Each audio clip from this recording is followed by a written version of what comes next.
The elevator.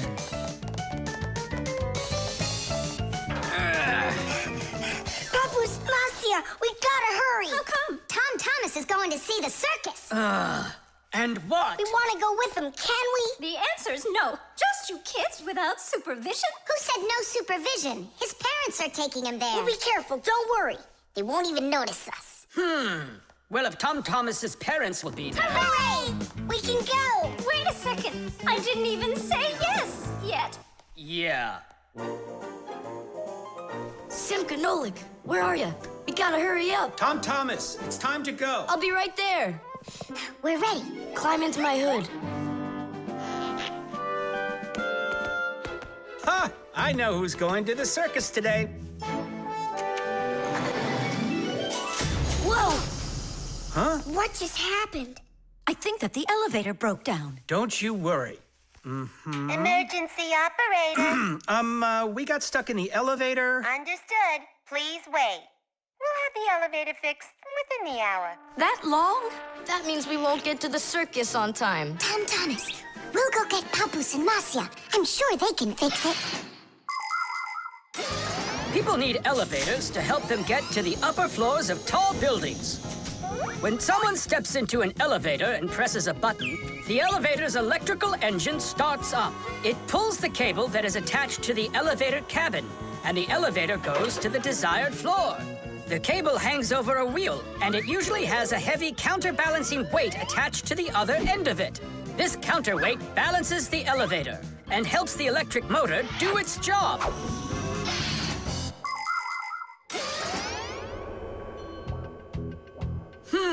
I wonder what the reason is. I think I see something over there that got stuck. Looks like you found the reason. We gotta go and fix it now, or we'll never get to the circus on time. You know, we can just have it right here. Ladies and gentlemen, presenting the Fixies Spectacular. And now your attention, please, on the high wire.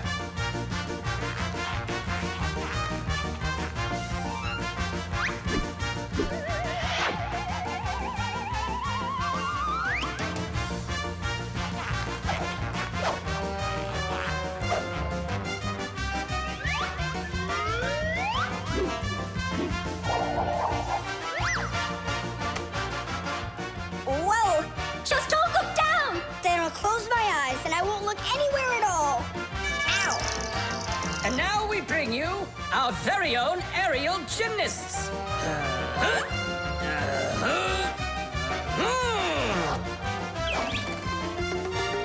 Hoop, hoopa. Hey! Yep. Hoopa.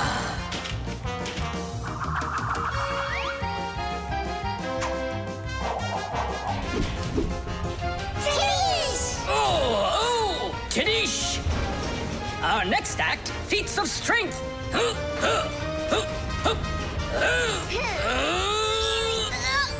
won't come out!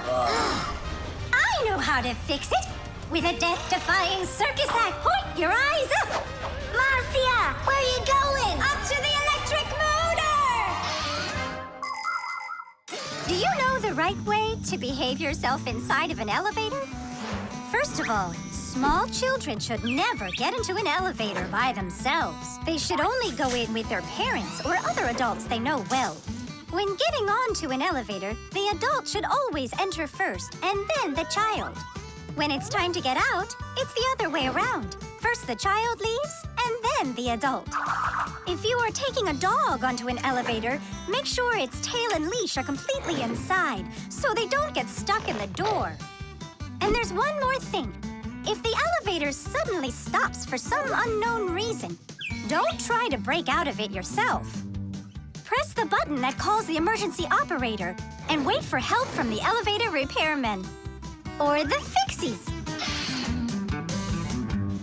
I reached the motor! Turn it on! Oh, they fixed it. That was quick. Now we'll make it on time. There was no need to worry. Stop! It's way too high. Tom Thomas went to the circus without us. There's no need to get that upset, Nolik. Our circus is as good as theirs. Right, Papus? Of course it is! Thank you! Thank you, to who? What do you mean, who? The elevator repairman. The oven.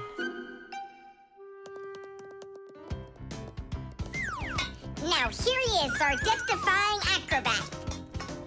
Nolik, don't! I'm not Nolik, I'm an acrobat. You're going to fall. I'm not going to. I see. Every single time with him, it's the same old story. He gets himself into trouble, and I've got to get him out of it. No, I'm falling. Whoa! Hold on! I'm just joking. Nolik, you're a knucklehead. Simka, Tula! We're down here! Look who's in trouble this time, huh? This isn't funny at all. Need some help? We can manage this ourselves. Right, Tula? Well, all right then. See you later. We gotta get out of here. Tom Thomas's mom is coming! Hide!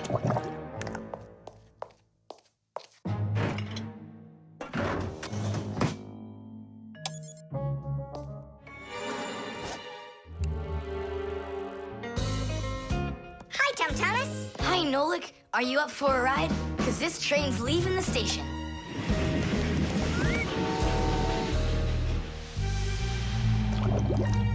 Nice place. It's the oven. It's beautiful in here and not hot at all. Splendid. It isn't hot right now because it only started warming up. An oven is a cabinet with a heater. It can get so hot inside that it'll roast whatever's in there. As a matter of fact, that's what ovens are for. People roast meat inside of them and bake things too. Some ovens burn gas for heat and others use electricity. They have special electric coils that get red hot and heat everything that's inside the oven. So be careful around ovens. A hot oven can burn you very badly.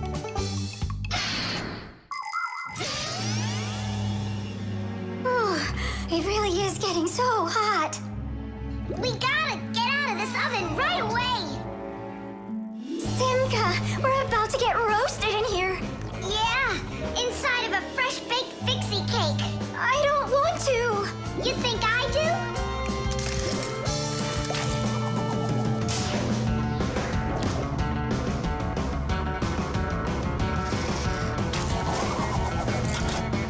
Here, grab on tight. This way.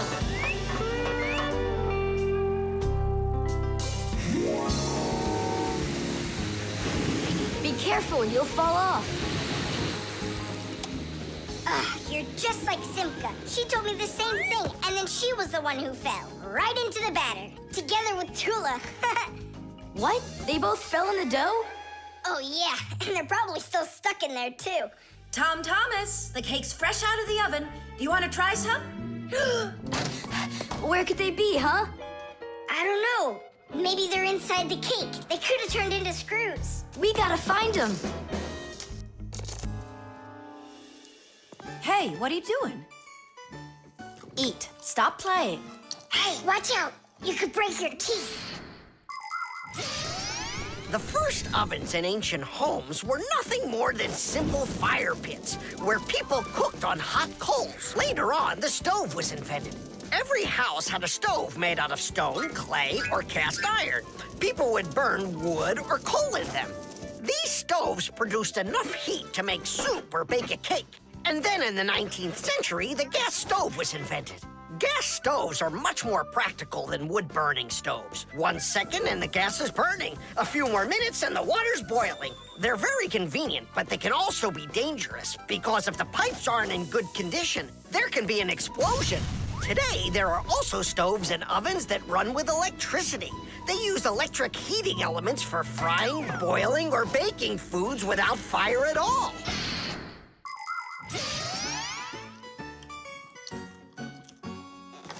Tom Thomas, I think you'll explode. But it's so incredibly good. I just can't stop eating it. Keep chewing, Tom Thomas. That's as much as I can chew. Hey, what are you up to? Up to? We're trying to save you. You're not in the cake? Then how come I was eating all of this? I hate cake. Maybe it's because that's what good friends do. Yeah, he's a good friend who's got a really good appetite. The manipulator.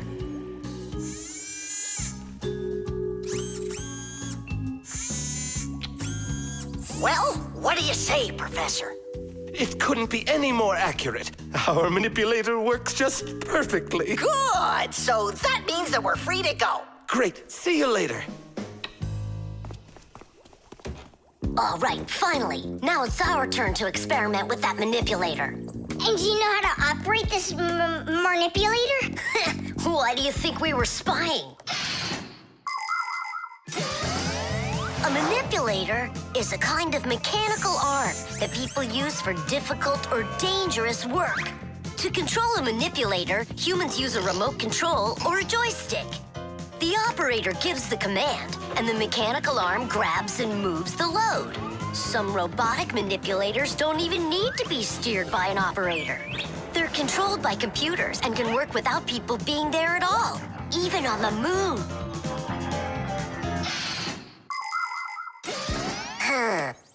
What is this button for? Uh-huh. How about this one? Uh-huh. Would you like to take a ride? Right now? You're scared. Scared? Not one bit. Then off we go. Yeah, cool. Ha, this is totally awesome. Well, hang on. This is gonna get even awesomer.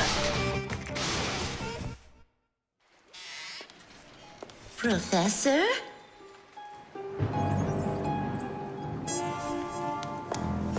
Strange. What made this ladder just fall over? Ah! Am I crazy? Or is someone here?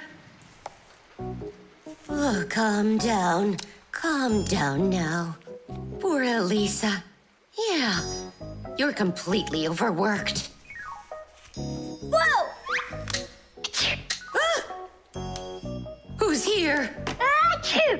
Hang in there, Nolik. I'll get you out of there.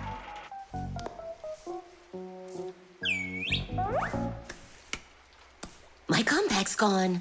Oh dear, what's going on? Ah! Stop this nonsense right now, or I'll call the police on you. I don't believe in ghosts. I don't believe in ghosts. I don't believe in... Ah! Where are you pulling me? I'm going to faint. I'm warning you. That's all. Goodbye. Ah. Throughout the world, humans use manipulators for all sorts of work. In factories, manipulators are used to lift and move heavy loads. They can also hand out the parts needed for assembly or even attach these parts themselves. In hospitals, more precise manipulators are used by doctors to help perform operations. Manipulators are also used in places where the work is simply too dangerous for people. For instance, where there are deadly chemicals, or places where humans can't get to easily, like somewhere underground where there isn't enough space to move, or deep under the water, or in outer space where there's absolutely no air to breathe. So you see, mechanical arms are helpful in all sorts of places where humans are unable to reach things with their own arms. Hang on, Nolik. How can I get that thing open? Ugh, I got it!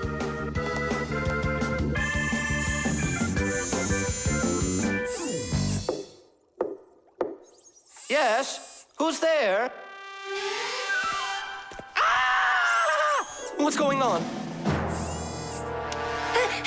Achoo! Nolik? What are you doing in there? Achoo! We just took a little test flight. Is this yours?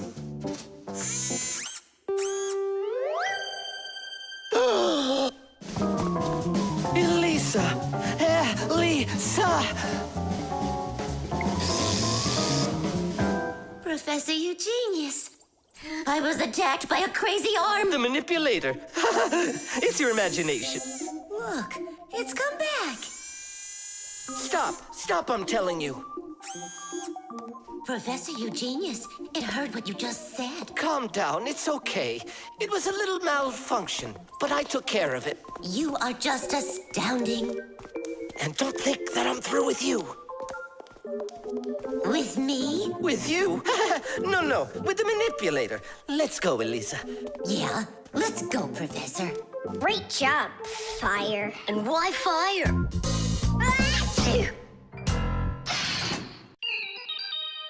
The bee. Tom Thomas, Hello. how come you're eating jam straight from out of the jar? Because it tastes so good. Oh, a bee!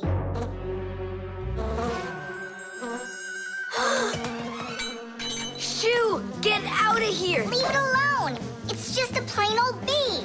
Well, I was bitten by one of those plain old bees once. Tom Thomas, don't do it! Go away, you pest! Flies are pests. Bees are very helpful and useful. How can a bee ever help us out? Bees are hard workers. They are constantly collecting nectar from flowers. Flying from flower to flower, bees transport pollen on their bellies. Thanks to this process of pollination, flowers produce fruit and seeds. In other words, bees help plants reproduce. The bees use the nectar they collect to make that delicious sweet honey loved by kids of all ages. And bee honey is not only delicious, it's also nutritious. So I'm still afraid of it. What if it bites me? Bees don't bite, by the way. They sting ya. Ah! Ah!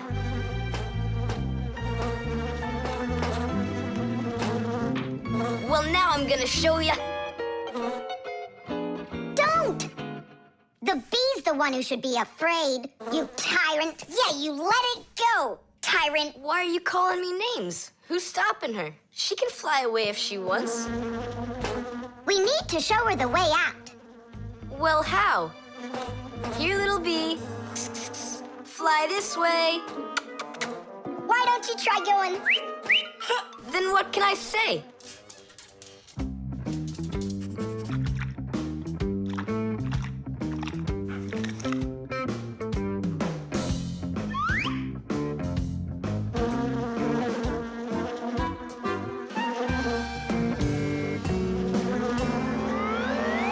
Chusaka, don't move. It'll sting you. It doesn't want to sting. Both of you like to eat sweets. You like eating jam, and so does the bee. Why don't you carry Chusaka to the window?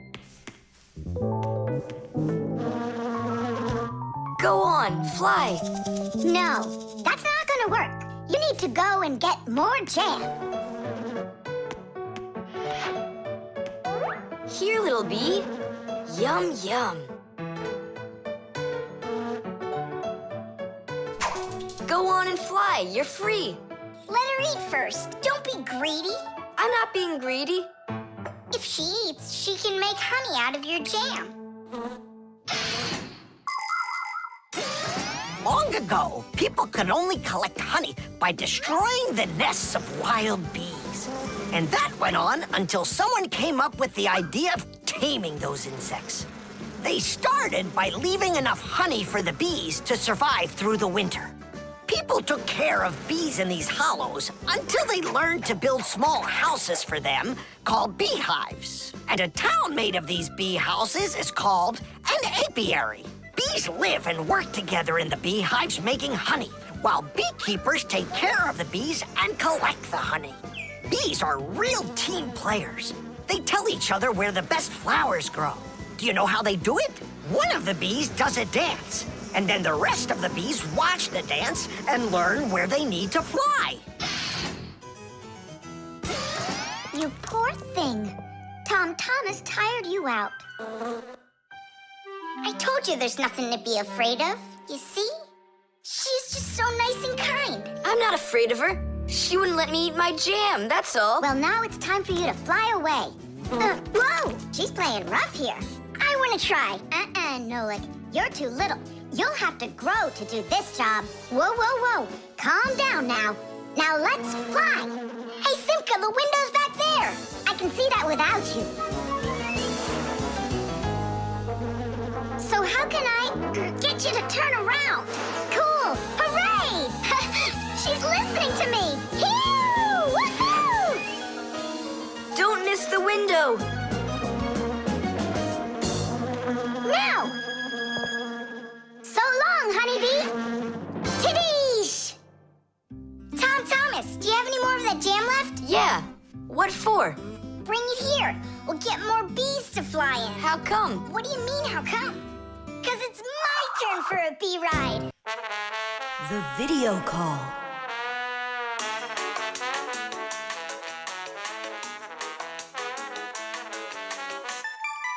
Turn on the camera right away. It's me, Simka.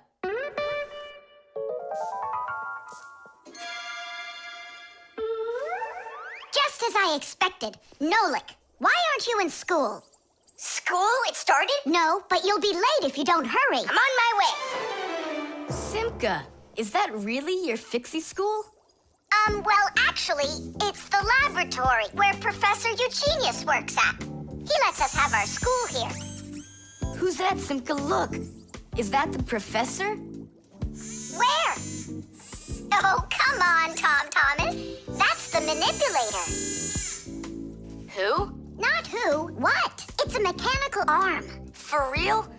Oh, please show me some of the other things you've got. But how can I show you? Come on, with the camera.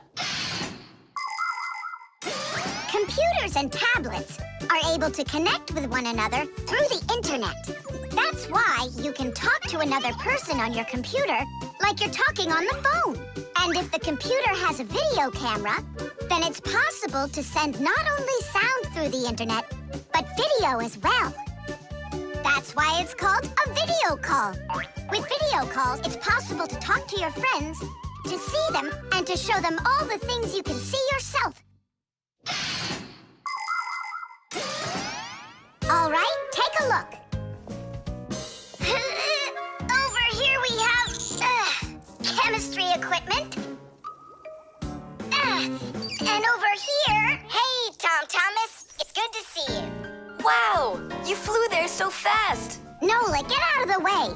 You're blocking the view of the lab. I am not blocking the view. Stop it! Go away!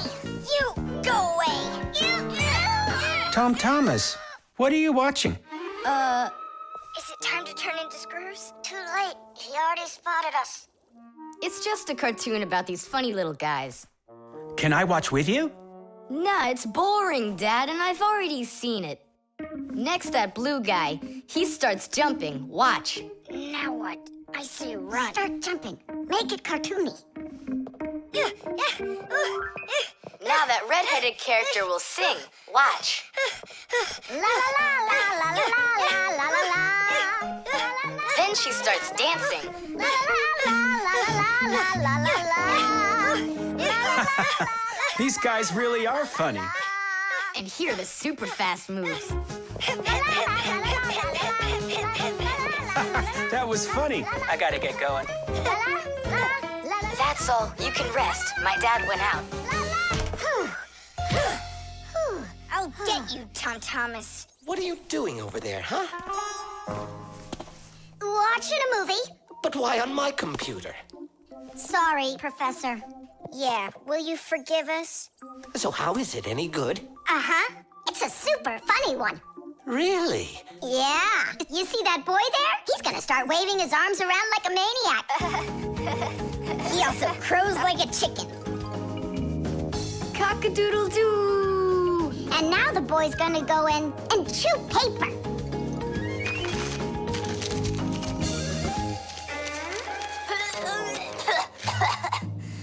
I can't do this all at once.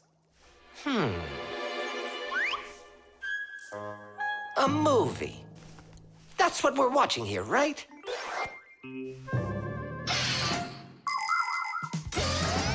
People have always been interested in seeing what's going on outside of where they are.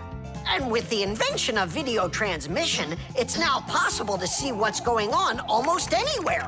Now, without leaving your home, you can see what's happening on another street or even in some far corner of the world. With the help of video calls, doctors can help their colleagues perform complicated surgeries. Teachers can give lessons by video, and scientists can take part in video conferences. With video, you can watch a live theater performance in another country. And even in outer space, an astronaut can feel right at home just chatting away with friends and family. And it's not just for astronauts either. Now almost every tablet and phone here on Earth has video in it. Introducing Tom Thomas. Nice to meet you there, son. And I'm Professor Eugenius, so I guess you're also a friend of the Fixies. Yeah, only it's a secret. My friend, that's a secret the two of us share. And you know, keeping secrets is what friends do. The antenna. Wow, is this cool or what? Ah, hello there, little Fixies. Did you come to see what I'm working on? Professor Eugenius, tell us what you're planning on doing with this huge thing. Well, I hope to use this fantastic device to make contact with aliens. Since ancient times, people have wondered, is there life on other planets? What might aliens from outer space look like? And what kind of spaceships do they travel in? There are some people who say that they've seen alien spaceships and that they look like flying saucers. There are even some people who say they've actually made contact with aliens. But personally, I'm sure it's just their fantasy. And science hasn't been able to prove any of these stories either. The one story that makes me laugh harder than all of the rest comes from a guy who claims that he saw aliens with his own eyes. Can you believe it? He said that there was a group of tiny aliens that looked like humans with glowing hair. It seems to me that this guy just happened to spot a few Fixies who weren't able to hide from him in time.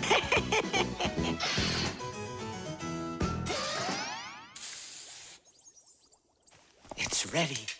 If I could talk. And now what? If the aliens are out there flying by the Earth, they'll see this plate, get hungry, and come for food? Aliens don't need a plate like this, silly, when they've got plates that fly, flying saucers. You're both silly. This thing isn't a plate at all. It's an antenna. Antenna? Antennas help people receive radio signals. They come in all sorts of shapes and sizes, like this, or this, to pick up a signal that's very weak. Powerful antennas that are shaped like large dishes work the best of all. When radio waves hit the dish, the waves all bounce off of it and gather together into one point. This makes the signal stronger and clearer. The most powerful dish antennas can even pick up signals from outer space.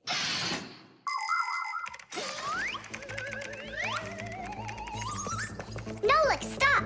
You'll burn yourself. Don't treat me like a baby boy, okay? Ah, interesting. I wonder what's inside of there, do you know? Why don't we go and take a look? I was only trying to help him out. No need, Nolik. The soldering iron is way too hot, and I'm practically all done here. Ta-ta. Then let's start looking for those aliens in outer space. Just 1 second, Nolik. There. Uh-oh. And now,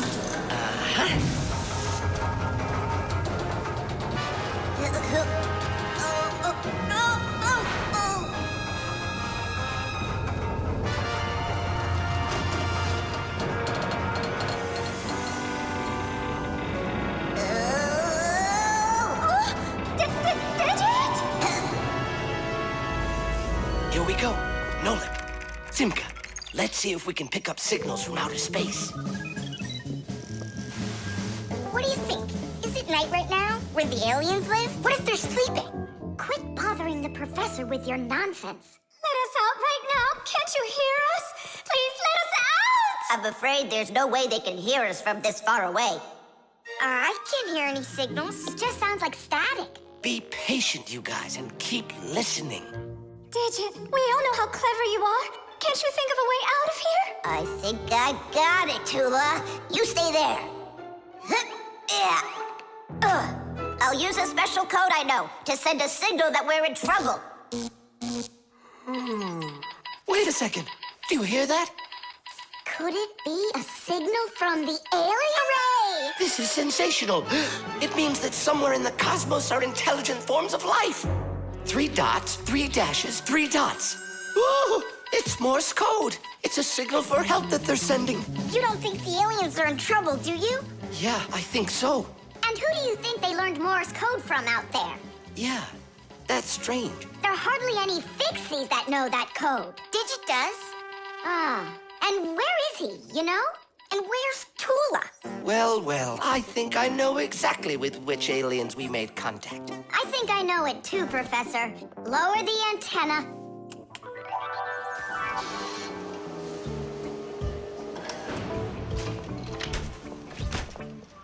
Greetings to you, oh extraterrestrial visitors. Hi there.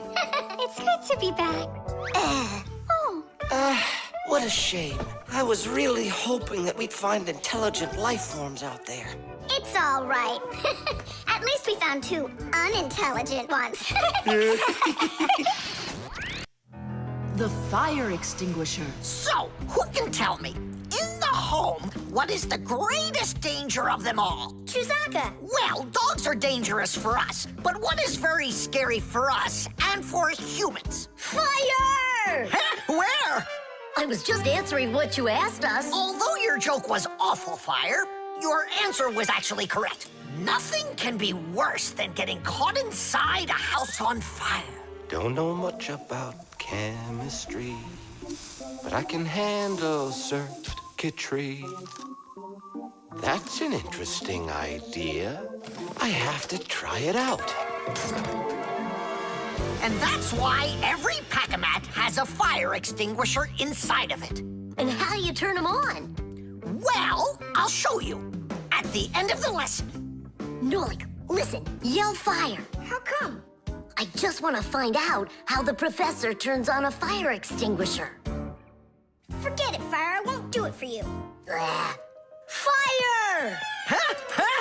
You again? I was joking. It's a stupid kind of joke, and I want you to leave right now. Actually, I should call your parents to discuss this terrible behavior. Fire is no joke at all. Remember, never fool with fire. Of course, you should never play with matches or with lighters. Everybody knows that. But those aren't the only things that can cause a fire inside of a house. So can a stove or a fireplace. And don't forget electrical appliances, like electric burners, space heaters, and irons. If you act carelessly around any of these appliances, they can cause a fire. And we should never forget to take extra special care with sparklers, candles, and fireworks. Sparks can jump off of them and set fire to highly flammable things like paper, wood, or cloth. So, what do you do if a fire suddenly breaks out? That's right. You call the fire department by dialing the number for all emergencies, 911.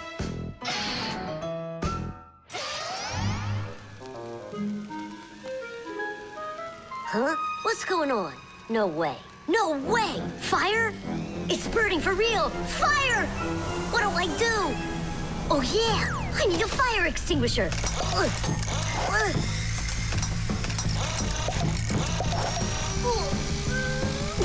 Where are you? And that's how a Pac-a-mat can become a fire extinguisher. Do you understand? We understand. There's a fire! It's over there! Enough! You don't know when to stop fire. I'm not joking this time. Please believe me, it's there. Nice try, Fire. Oh, look, he even used smoke this time. No, Simka. That smoke's from a fire. Uh-huh. I'm sure that this time it's for real. It's the truth. I swear I'm not lying. This time I think it's true. He's not joking. We've got ourselves a real fire here. Tula, Simka, turn off the soldering iron. Uh-huh. Got it. Be careful, kids. You have to stay back here away from the fire. And what can I do to help? Take out your fire extinguisher.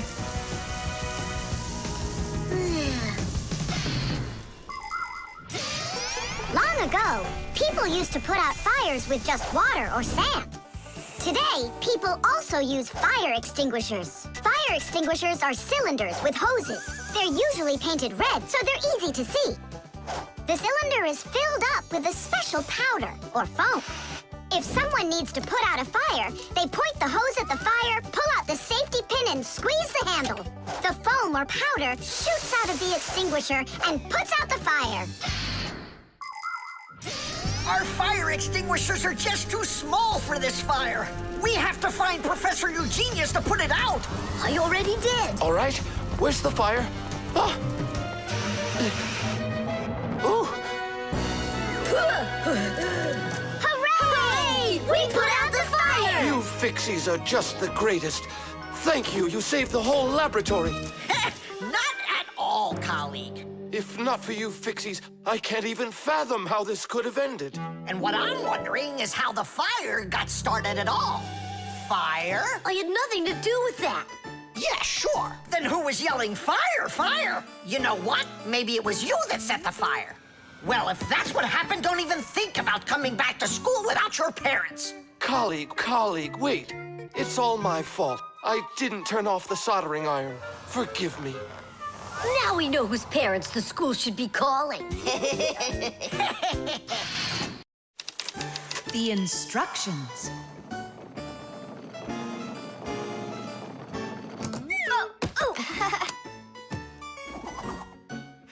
It doesn't work. Try putting it in the other way. Did you read the instructions? Why would I? Instructions are for dummies. Yeah, instructions are for dummies. All right. Oh, what's going on? Whoa! My battery! Instructions teach us how to do things right. Instructions for a piece of furniture explain how to put it together. With the instructions for a television, we can adjust the picture and sound the way we like them. Printed on a box of oatmeal are the instructions for how to cook it. The instructions for medicines tell us what the medicine is for and how to safely use it. So always read the instructions if you want to do things right and avoid a lot of problems. I found it. Here it is. Here you go, Tom Thomas. Whoa. We got you a new chair, but it has to be assembled, and I'm afraid it'll be a little bit difficult for you. No, it won't. Don't worry, Dad. I'll do it. Finish before dinner, and we'll get ice cream tonight. A creamsicle. 2, okay? First, assemble the chair. Tom Thomas, can I help you put the chair together?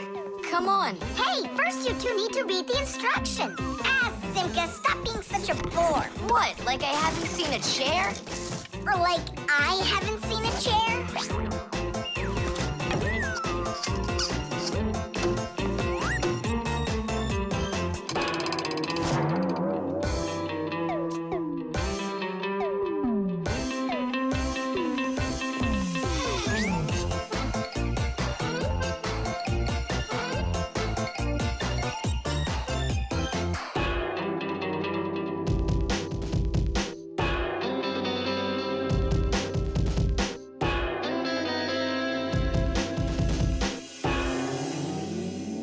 Well, Tom Thomas, you done? Dinner's ready. Let's go. Oh, Dad, no. I need another 2 minutes. Simka, help me. How? What does it say I have to do in the instructions? Ah, I thought you could do it without them. All right, I'll help you. Let's see. Take this part over here and that one over there. Nolik, get a screw. No, the longer one. It's over there. The very first stools and benches appear as far back as ancient Egypt. The pharaoh's stool was special because it had a back. It is thought that the pharaoh's stool was actually the first chair. For a long time, a chair was considered a luxury. Rich noblemen would bring their own chairs to parties. And the more important the man, the higher the back of his chair. It wasn't until the 19th century that chairs became part of every house. Today, there are just so many different kinds of chairs. There are wooden chairs, plastic chairs, metal chairs, chairs with legs, chairs with wheels, folding chairs, baby chairs, just all sorts of chairs. Well, how could people sit down at the table with no chairs? I think we'll make it. Screw it in, quickly. Nolik, we need one more screw. But there aren't any. There is, you gotta find it. I already looked everywhere. Thomas, time's up. Nolik, you have to help. How? Just for a minute, that's all. Turn into a screw. If it's only a minute, I'll do it for you.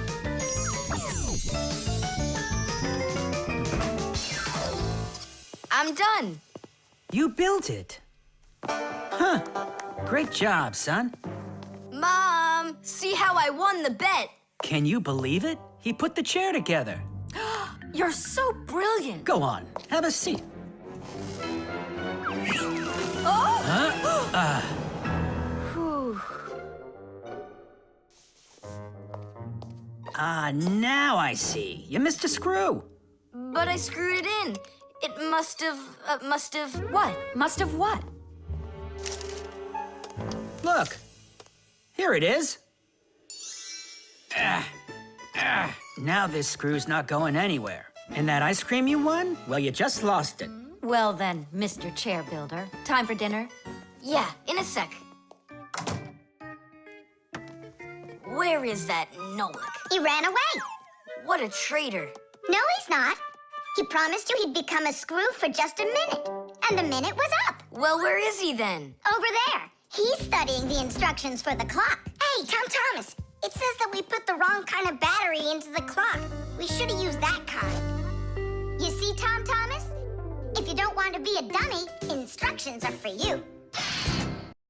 Chess.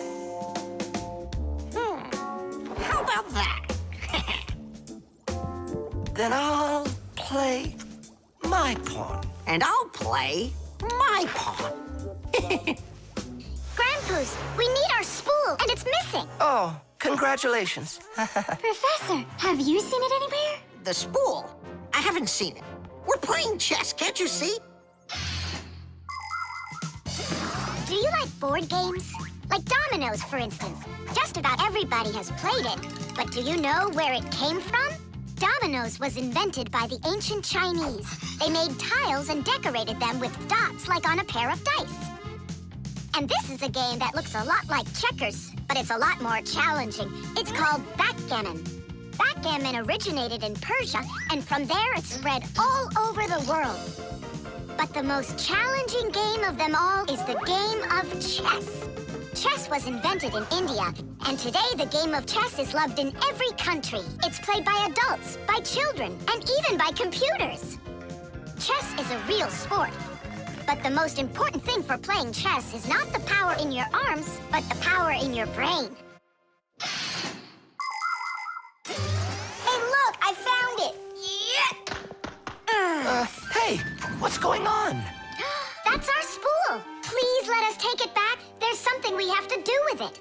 But we're using it. Can't you wait? It's a replacement for the missing pawn. Oh, Nolik can work for a while as the pawn's replacement. Yeah. I could do it. All right, you can take it. And you stand right over here. 1, 2, 3, up we go! Class. So how do we play? You're going to play for the whites. And now I'm going to capture your knight. And we're gonna knock over yours. Take that. Whoa, whoa, whoa, young man. Slow down. It goes back here.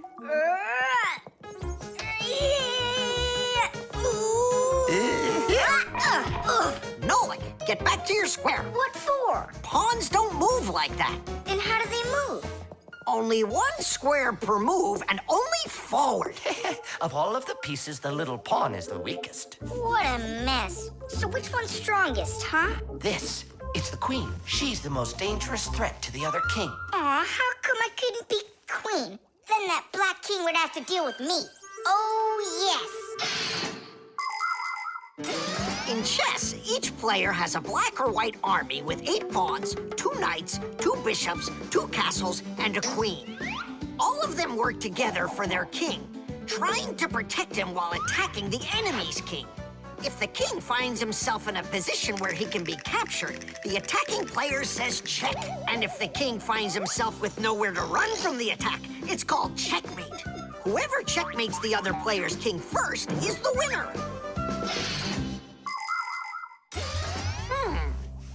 love my queen. Yeah. And me, my queen. Then I'll just capture your queen. Aha! Really? Then I'll just capture yours. Grandpa's, should I go now? Not yet. So, do you feel like surrendering? Ha! You're kidding. Do you? Nolik, forward! Hooray! We'll step aside. Forward! Aha! Next I'll go and capture the knight. He got away. All right, Pawn, and once more, go forward. Grandpa's, where do I go now? Don't you see the edge? Don't go anywhere. Now you're the queen. What? The rules of chess say that if a pawn makes it all the way to the other side, he can become anything that was captured earlier. Hooray! Then I'll be the queen, and I'll be the strongest piece in the whole game. Hey, queen, get back here. In case you don't know, this isn't over yet. We capture the pawn with the queen. Queen, this is your new place. Check. Check. Huh, yeah? Now come to here. Checkmate, my colleague. Of course it is. It is, mate. Yeah, I lost. Hooray! Tadish, tadish, tadish! Professor, we found the missing pawn for you. So that means Nolik can leave with us. I'm not going anywhere with you. Chess is the greatest game you'll ever play in your life. Oh, you should have seen how I put Professor Eugenius into checkmate. Really? Well, Grandpa's helped me a little. Actually, it was Grandpa's telling me where to move. But I'm the queen now. The baby monitor.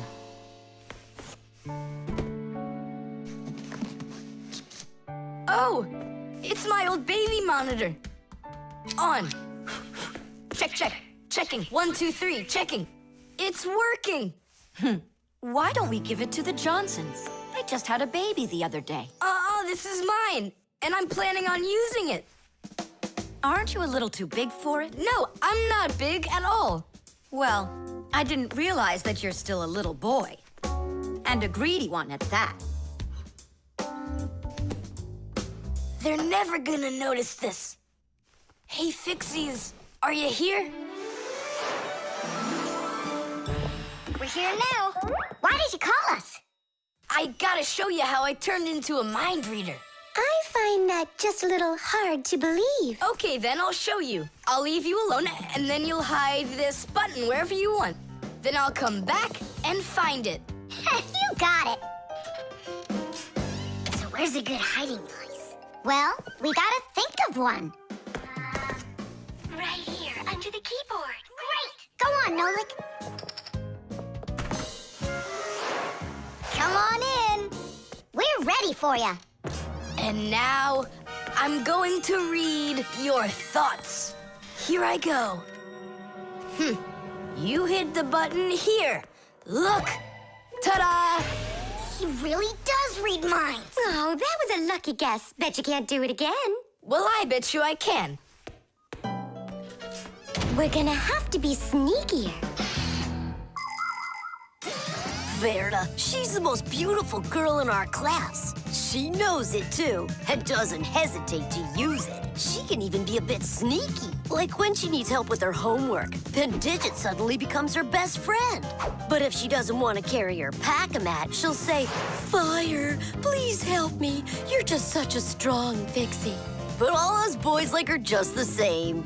Digit does, and Nolik does, and I guess I do, too. Although, I really like Simka more. Or maybe Verda. Or both of them. I haven't decided yet. Verda can be difficult and even bossy sometimes. But one thing I know for sure, Verda's a good friend. A friend that'll always come help. Well, that is if she's able to pry herself away from the mirror. I think that we should throw it down into this pencil cup. But then we concentrate on another place. That is good, but it won't work, Fixies. Come on in.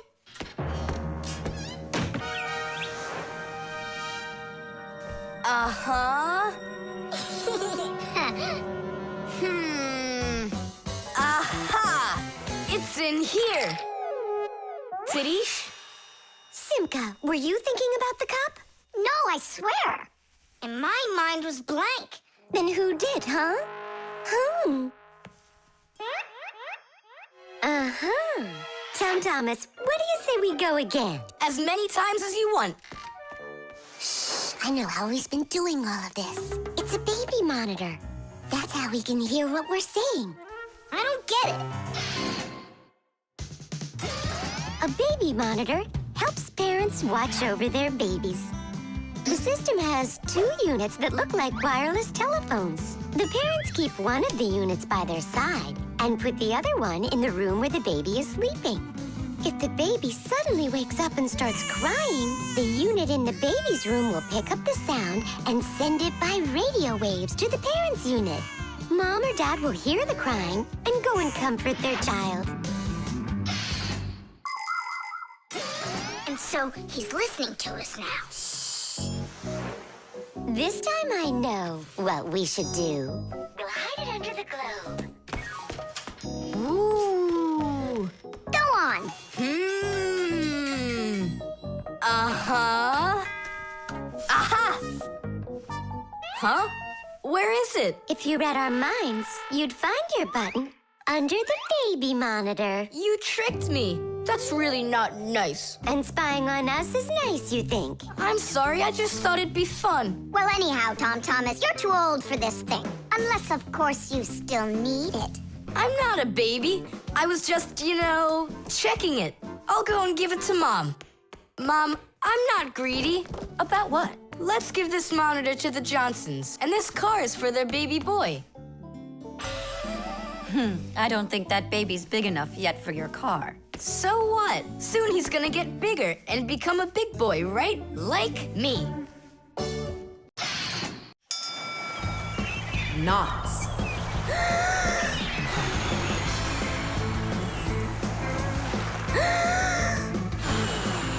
Nolik, there are pirates off the starboard side. Battery, fire! Hey, I'm not a pirate. Why'd you hit me? That's it. I'm tired of playing the wind. Where are my pirates? This looks great. Can I board your ship? And what are your skills? Tons, like protecting the ship and yelling hooray when we win. And how about good sea knots? Can you tie them? Of course I can tie them. Then tie up our treasure. And make sure it's good and tight. Pirates, prepare to attack! I got it.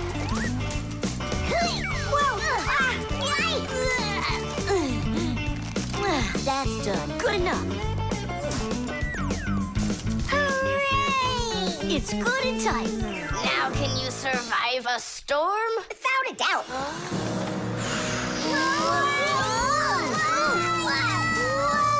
Our treasure! It's sunk into the sea. That was my mom's necklace we sunk. I'll pick it all up, don't worry. No, thank you. We'll manage ourselves. He calls himself a sailor. Go and learn to tie some knots.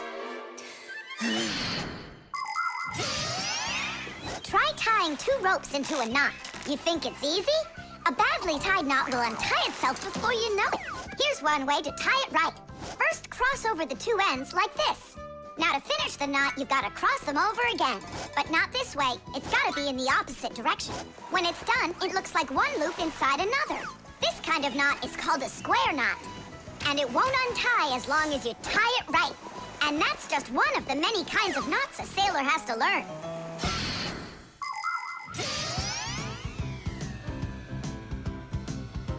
Oh! Okay. I knew I could tie it. Now what else is there to practice on around here? I found some more of our treasure. Here's another one. That's 19, but we're supposed to have 20. I know it because I'd counted our treasure. So what happened to the last one? Well done there. So what else could I tie?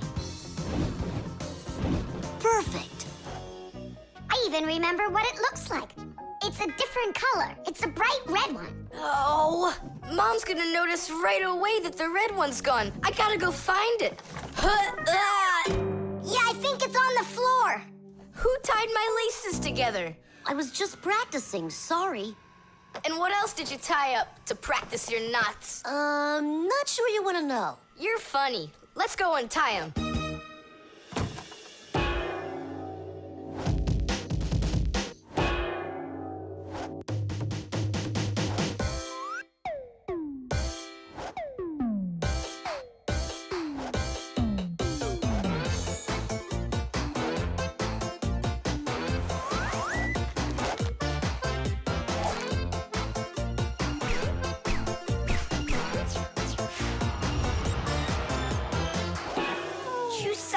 Don't look at me that way. I'm scared. She's just staring at her own whiskers, Nolik. And what have you done to her whiskers? Well, I tied them with the square knot. Fire, you're just a blockhead. And why don't you tell us what else you've done? Well, okay. I tied a decoration on her tail. That's where it is. We were looking everywhere for that thing. Fire, go and fix everything you've done. Chusaka, don't run away. Don't be scared. We just want to untie the knots. Sailors have developed all sorts of different knots. Without them, they couldn't control their sails. But we couldn't get by without knots on land either. Mountain climbers use tightly knotted ropes to help them climb and keep them safe. Fishermen tie hooks to their fishing line using special knots. You can't even pitch a camping tent properly without making a knot. When people sew, they tie knots in the thread to hold it in place. And doctors use knots when they stitch and bandage a wound. And a tie wouldn't be a tie if you didn't tie a knot in it. Sneakers won't fall off your feet. And the laces won't drag on the ground if they're tied with a proper knot. But sometimes things can get knotted up by accident. And that's one time when you don't need to know how to tie knots, but how to untie them. All aboard! Like that. Now the only thing left to do is tie a knot. Should I tie it? Are you sure it won't untie? You're joking. Why don't you go ask Chusaka if I can tie a knot like a sailor? The motion sensor.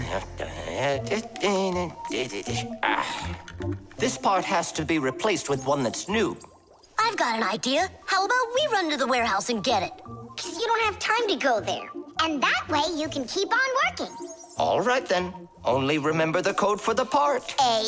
A8375. I'll remember it for sure.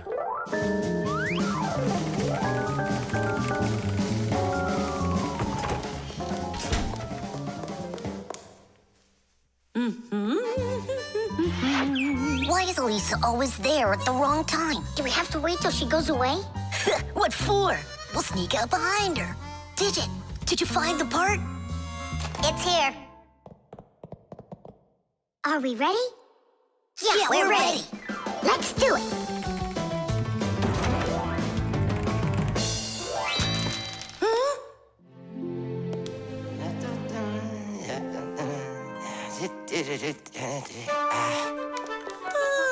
Professor Eugenius, you're in here. Do you know why this door just opened? And closed by itself?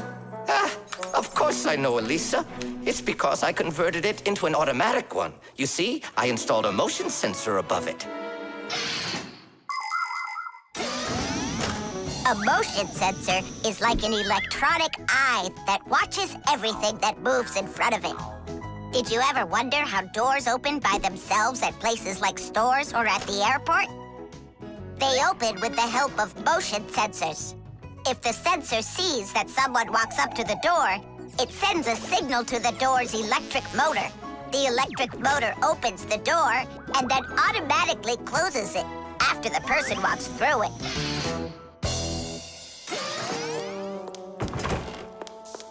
That man is just astounding. Only a bit untidy. The door is automatic now? Then why didn't it open for us on the way here?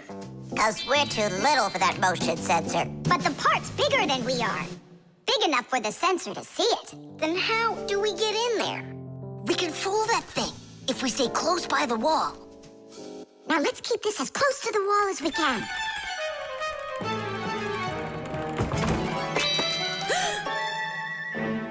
This door is a little too automatic. And these parts are here again. Didn't I put them away?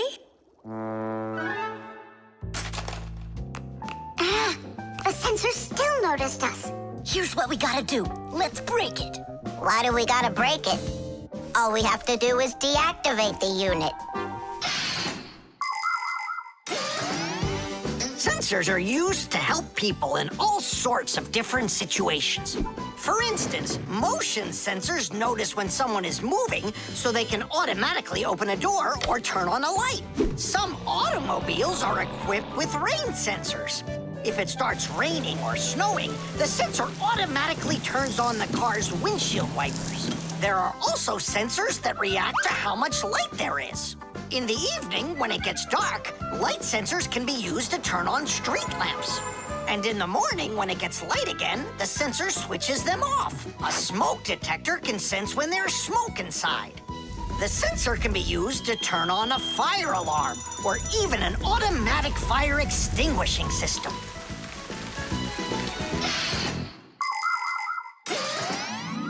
I turned it off. That should do the trick.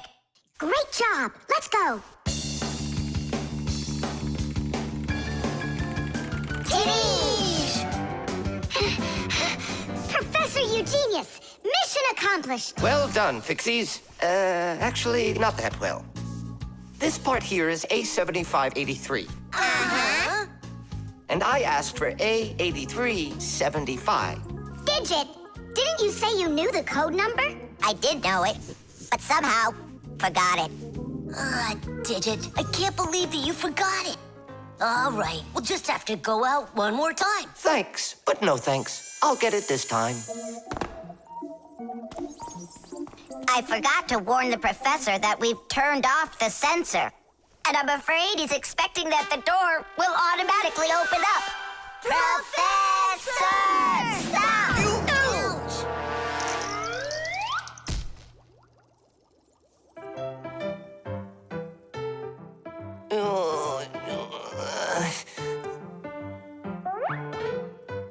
Forgive us, we didn't mean it.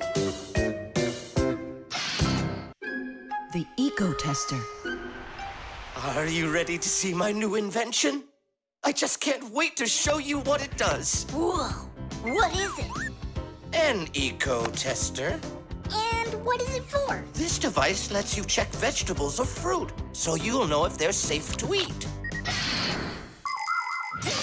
To grow apples, tomatoes, or melons faster and bigger, people add chemical fertilizers to the soil. But there's a problem if too much of these chemical fertilizers is used. When there's too much of them, the harmful chemicals get inside the fruits and vegetables, and that makes them very dangerous to eat. An eco-tester is a special device that quickly shows how much of these harmful chemicals have gotten inside of the food. And if the reading is too high, that means you shouldn't eat it. As you can see, the Eco Tester shows that this apple is good. Well, let's see. Look, this one is safe too. Ugh, it's not interesting this way. These apples are all safe. Now let me take this delicious apple and, make it bad. We will inject this apple with a harmful amount of nitrates. How come? What do you mean, how come? So we can see how the Eco Tester works.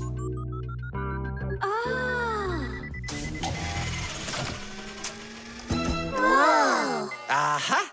So you see, the Eco Tester clearly shows this apple is poisonous and can't be eaten. Is it only for apples or for any kind of fruit? Any fruit or vegetable. I can get a watermelon to show you.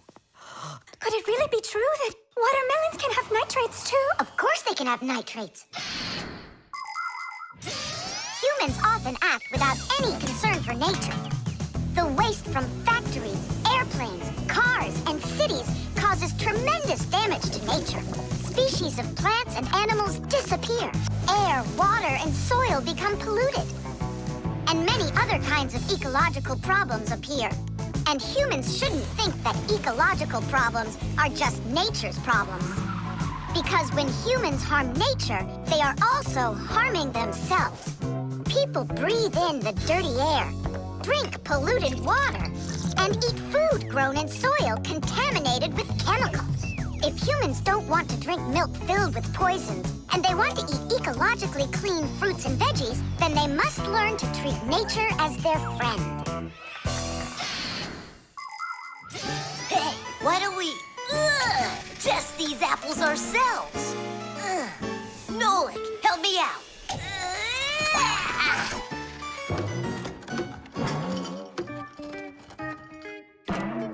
Oh, it rolled away. I don't care. That apple's poisoned with nitrates. Oh, apples.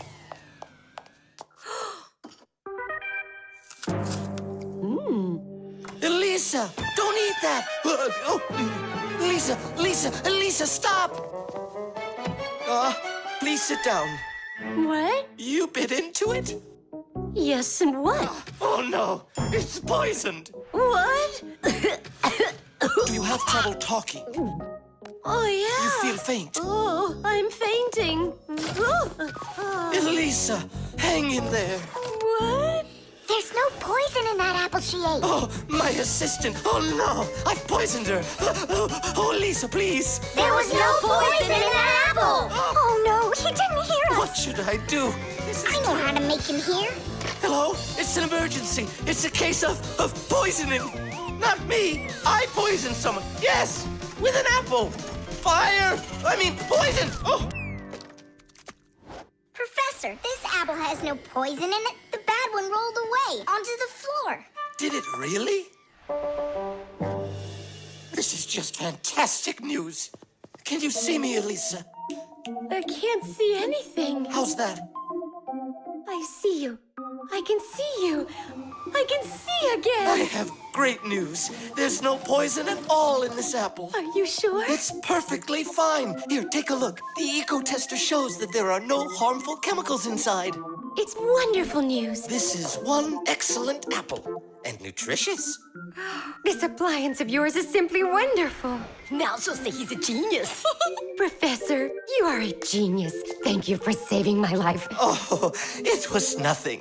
Actually, it was Nolik. He saved her life. I did? Dropping the watermelon was your idea, wasn't it? Ah, you're right. I saved her life. The tools. Hang on. There are these really cool things that I want to show you.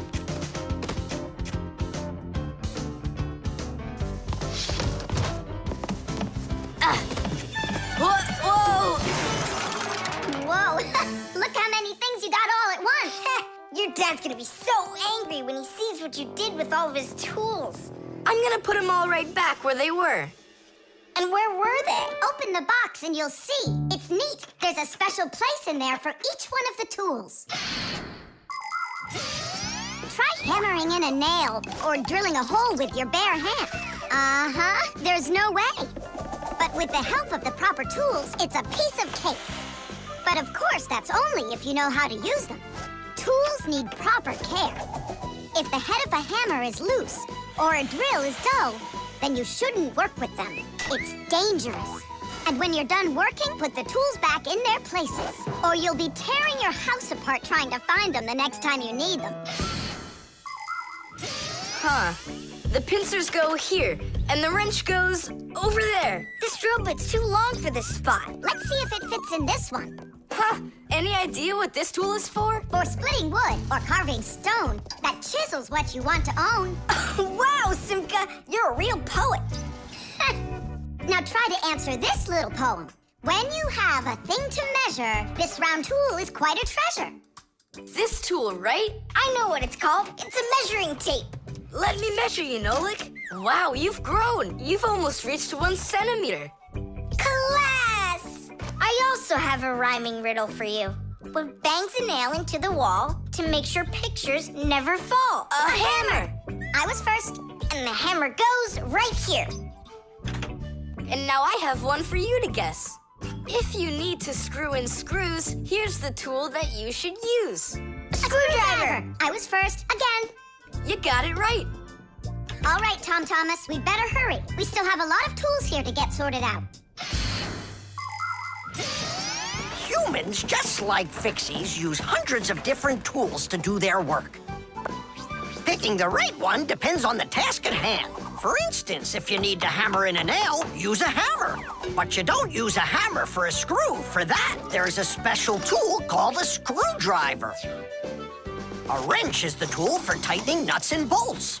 A vise is used to hold a part in place, and a drill to drill a hole. If you need to cut a piece of wood, you should choose a saw. You could use a handsaw, for example, or a hacksaw. Different kinds of pliers can be used for snipping, gripping, or bending. If you need to smooth something down, you use a file. If you learn how to work with tools properly, you can build just about anything. Looks like we did it, just in time. Oh, and how about this? Do you know what kind of tool that is? I don't know. There's no place for it in here. Just throw it out. Come on, and what if my parents use it? Looks like we did something wrong here. My dad came home. Tom Thomas! I'm in here. Hi there. Reading. Way to go, son. Huh? Oh. I don't get it. Where is it? What? I put a piece of metal under the table leg so it wouldn't shake, but it disappeared. So that's where the tool's place is. Did you take it? What? I didn't. It must be somewhere under the table. And you look under the sofa. All right.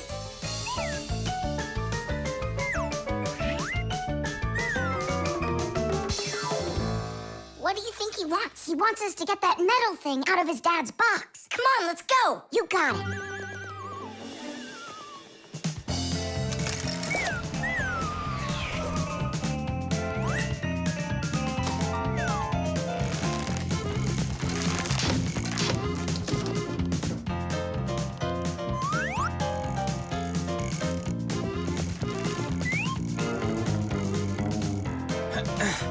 Any luck? Uh-uh. Me neither.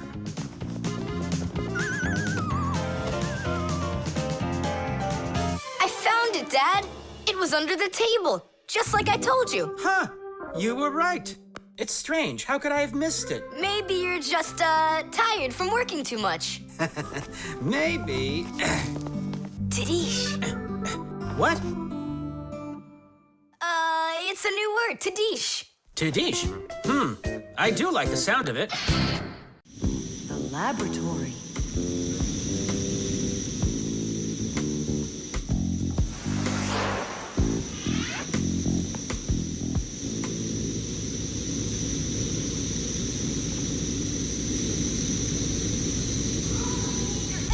You've got to get to the school right away.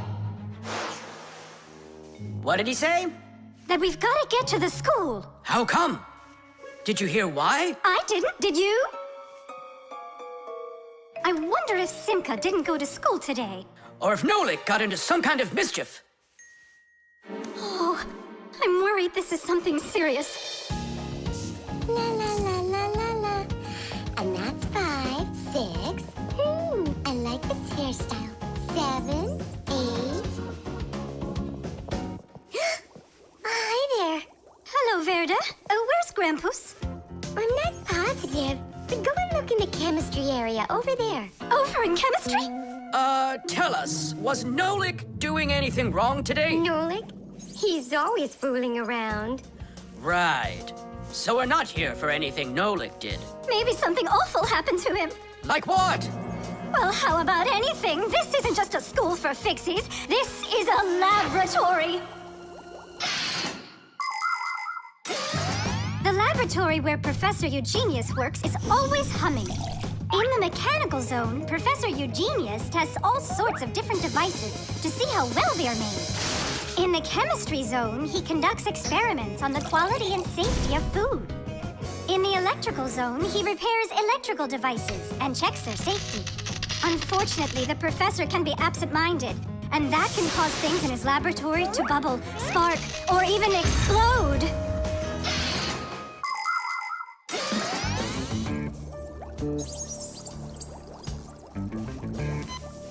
Masiya, there's nothing to worry about yet. But how can I not worry? Digit, have you seen Nolik anywhere? Do you know if anything's happened to him? This is a laboratory here. Who knows what could happen to anyone? Like what? What are you saying? Like that. I told you, things happen here. And where? Let's go, quickly! Masiya, no need to panic. Tula, it's so good you're here. We really need your help. What is going on? Papus! What? Where? In the mechanical zone, there! And Simka and Nolik, there! They're all there! Oh, my children! Don't lose your head. Oh! Oh! Masiya is my wife, and the mother of our children, Simka and Nolik. Masiya is a real beauty, a kind and gentle soul, and a wonderful homemaker. She is also a very responsible and extremely skilled Fixie. She is our family's expert in kitchen appliances and gadgets. Masiya works from morning till night, fixing and cleaning anything that is in need of her expert care, because she just loves when everything is clean and tidy. But most important for Masiya are her children. She takes loving care of Simka and Nolik and tries to protect them from harm. Masiya worries about them so much that sometimes her imagination gets carried away with what might have happened to them. Although our little Nolik can get himself into situations that even Masiya could never have dreamed of.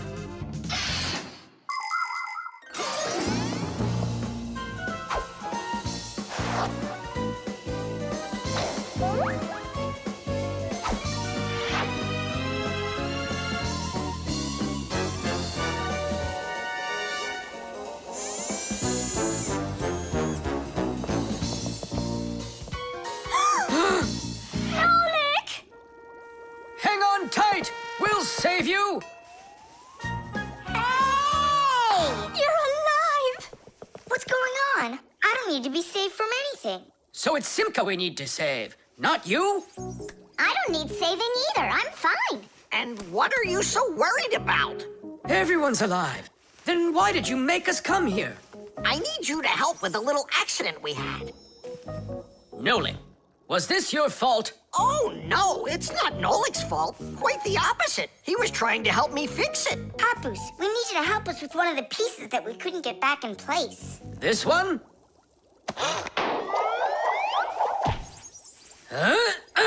Tadish! Oh, a perfect repair. Huh, that was really the only reason we had to rush here? Why not? There was just no way we could let this wait, so I sent for you. But Fire said... Why fire? Why is it always fire? How come you had to scare us so badly? I'm not the one who scared you. You did that all by yourselves. The gramophone. And that's a photograph of my mom when she was little. She sure looked happy, didn't she? Because parents were all happy when they were children. But then they grow up and start getting all gloomy and as boring as can be. Oh, what's this, do you know? A song about a screw? It's total nonsense. Nonsense? It's about a screw, which means it's practically about Fixies. Why don't we listen to it and find out? If it's good, we can all dance together. How do you listen to this thing? Like this? Why don't we try to use the player? We won't fit in there. Look, right here it says gramophone record. See? So we need to find a gramophone player. Find what? Let's go to Grandpus. Grandpus, we found a song about a screw we want to hear. We're looking for a player for a gramophone record. Ah, I understand. What you need is a gramophone. A gramophone is an old appliance that was made for playing back sound that was recorded onto records. If you want to turn on a gramophone, you need to turn the handle to wind up its spring. The spring makes the record spin. Then, a needle is placed on top of the record, and as it moves through the groove on the record, it shakes a little, which makes a diaphragm, a sort of mini drum skin, start to vibrate. The big horn of the gramophone then makes the sound louder, and we hear a voice or music. The most amazing thing is that a gramophone doesn't have an electric motor or any electronics. That's right. You don't need electricity for a gramophone to play back the sound that's recorded on a record. That's because a gramophone is an entirely mechanical wonder. If you want to know, there is a gramophone in the office of Tom Thomas's dad. It's on the desk. Great, let's go. Thanks would be nice.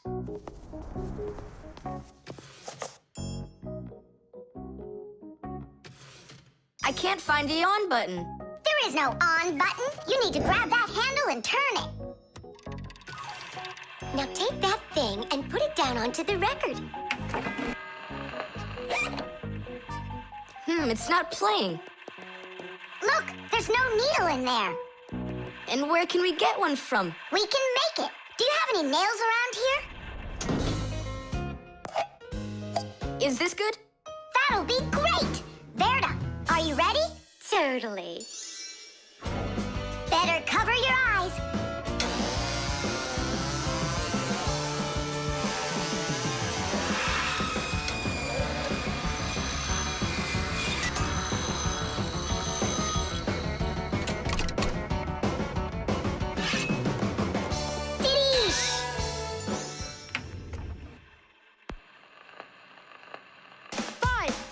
It's working, listen. A little screw went for a run, and now without this little part, everything just falls apart. If you think a screw is nothing, take it out, but just beware. Everything will break without them, with no little screws in there.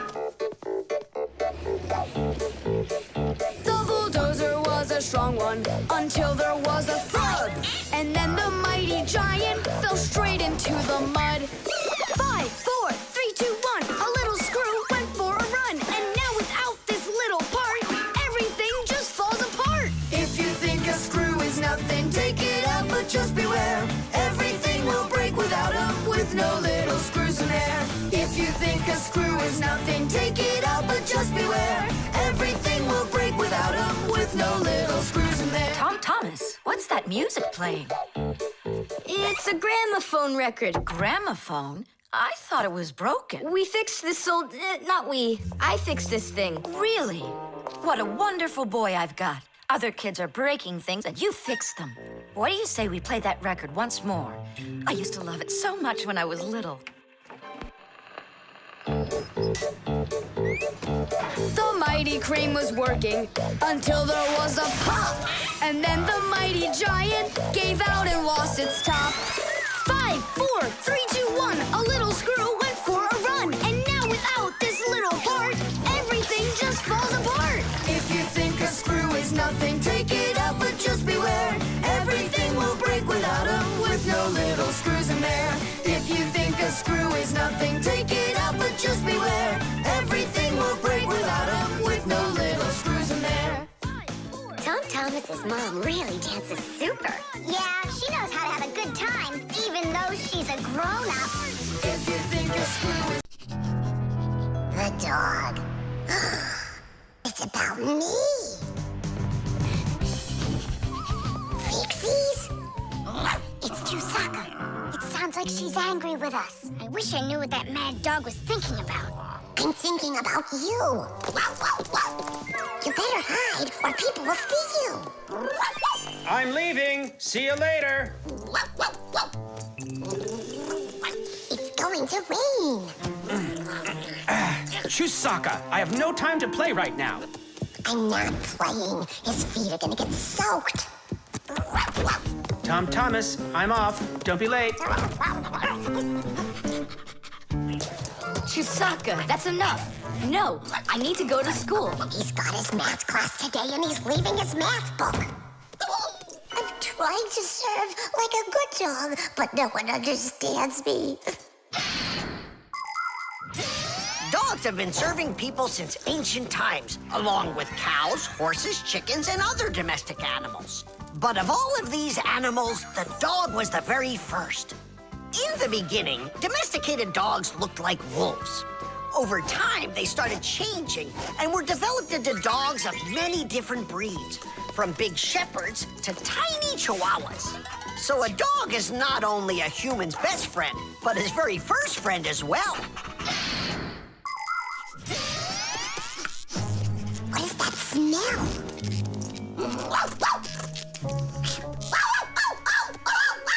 Simka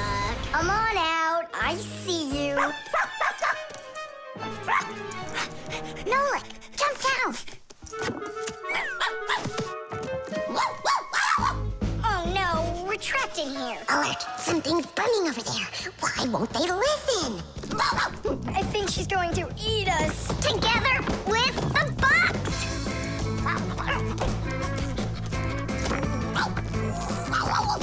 We're done for. Oh. Come on, look!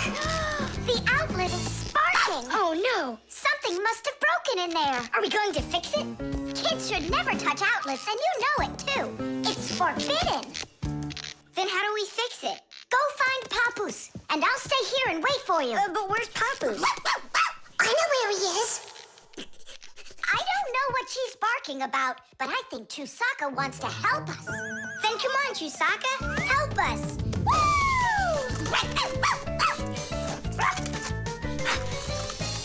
He's in there. Papus! Papus! Nolik, is that you? Ah! There's an outlet sparking over there, and it smells like it's burning. Are you sure? Yeah, Chusaka found it. Really? Great job! There are many kinds of service dogs. Dogs that help people by carrying out a wide variety of different jobs, like protecting a house or a flock of sheep if the dogs are shepherds. Some working dogs help guards protect their borders, while others work for the police. There are sled dogs that transport people and loads in the north, where there's only snow and no roads. Some service dogs help blind people by helping them get to the places they need to go. And there are dogs that save people trapped on mountains. And that's not all. Dogs went up into space before humans. But don't think that dogs are just given these jobs. Oh no! Like humans, dogs study for a long time before they're allowed to take on serious work.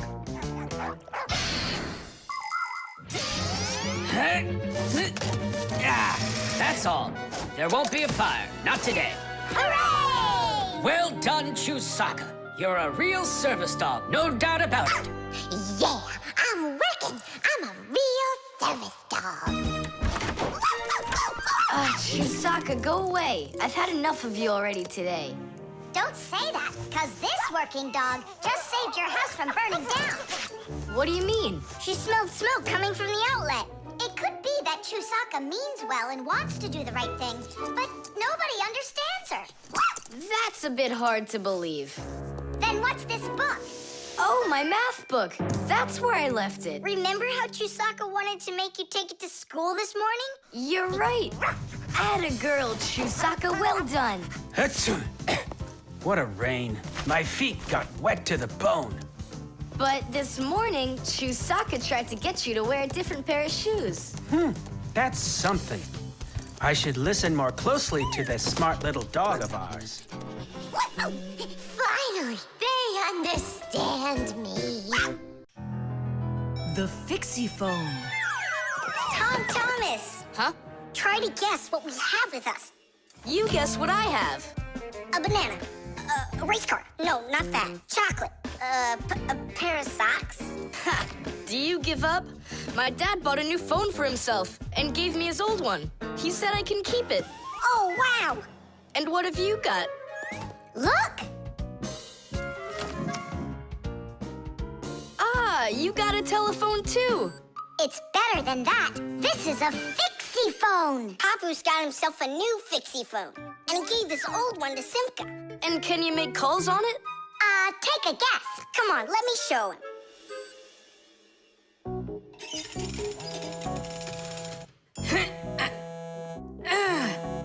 Hi there, Papus. Hi, Nolik. Why are you calling? Just to say hi. Nolik, don't just call me if you know I'm working. All right. See that? So what? I can make calls on my phone. Calls to humans, that is. But to Fixies, you can't. A Fixie phone is a smartphone made just for Fixies. Not only can Fixies call each other with it, but they can get onto their own special Fixie internet. On a Fixie phone, you can find a camera, a flashlight, news, games, movies, and Fixie ditties. Those are the Fixies' favorite songs. Fixie Fixie kids love them, and so do their parents, because Fixie phones can easily let parents know where their kids are and whether or not they're in trouble. Over the years, humans have learned how to turn telephones into mobile phones and mobile phones into smartphones.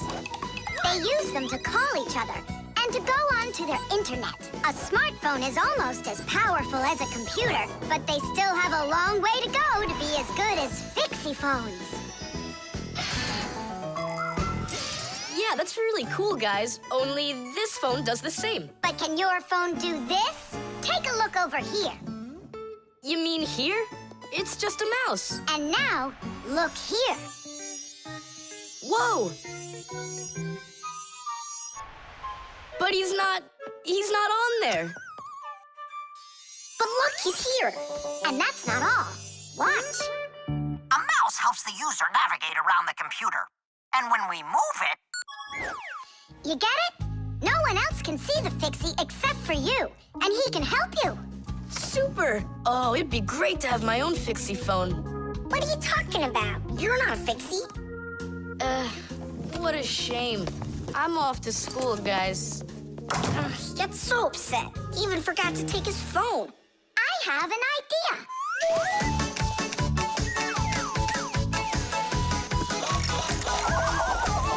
My smartphone's my best friend. I love to hear it beeping, so I keep it by my side even when I'm sleeping. Bing bong all day long, bing bong all day long, bing bong all day long, even when I'm sleeping. With my phone I play alone. I don't need my brother. Soon they'll make a brand new app to replace my mother. Bing bong all day long, bing bong all day long, bing bong all day long, to replace my mother. Check my mail, send a text 1,000,000 times an hour. I forgot to plug it in, now I'm out of power. Bing bong all day long, bing bong all day long, bing bong all day long, now I'm out of power. Bing bong all day long, bing bong all day long, bing bong all day long, now I'm out of power. We finished. Tadoosh! Look, it's a... Surprise! Wow, this is great. Now I've got my own Fixie phone. It's just like you've got. Well, pretty close. Tom Thomas! Tom Thomas, let me use your phone to call myself. I need to find my phone. Oh, wow. You've changed everything in here. Where am I? I guess I'm Papus. Huh, what a funny name you came up with for me.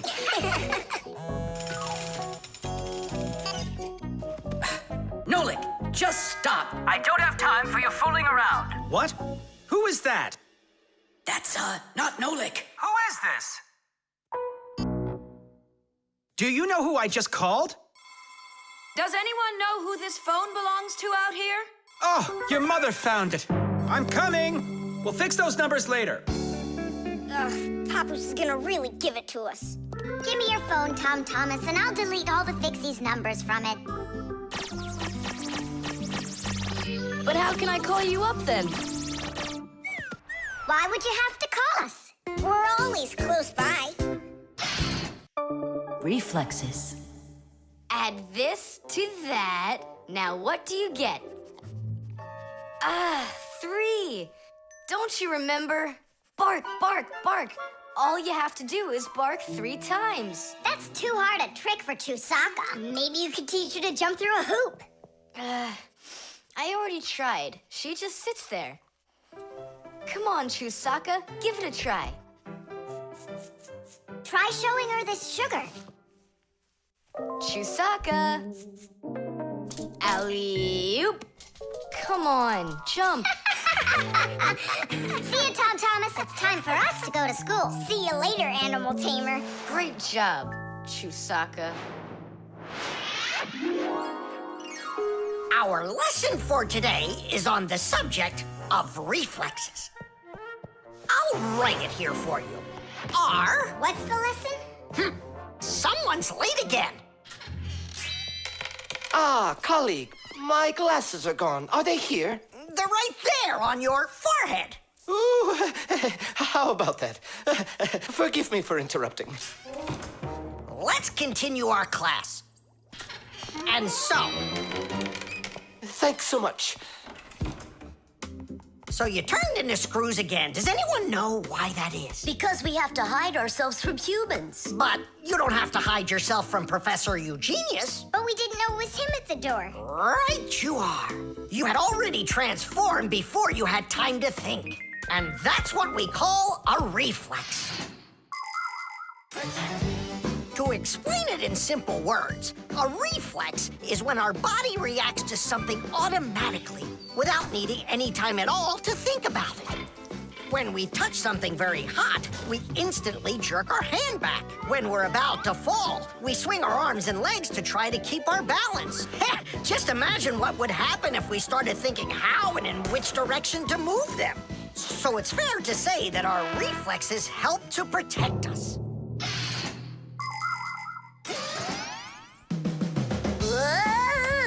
No kidding. They protect us.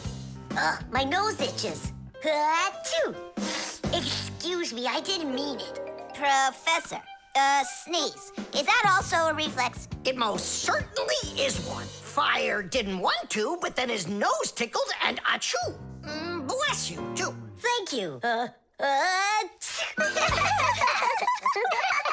And do dogs also have reflexes? Of course dogs have reflexes. All animals do. Yeah.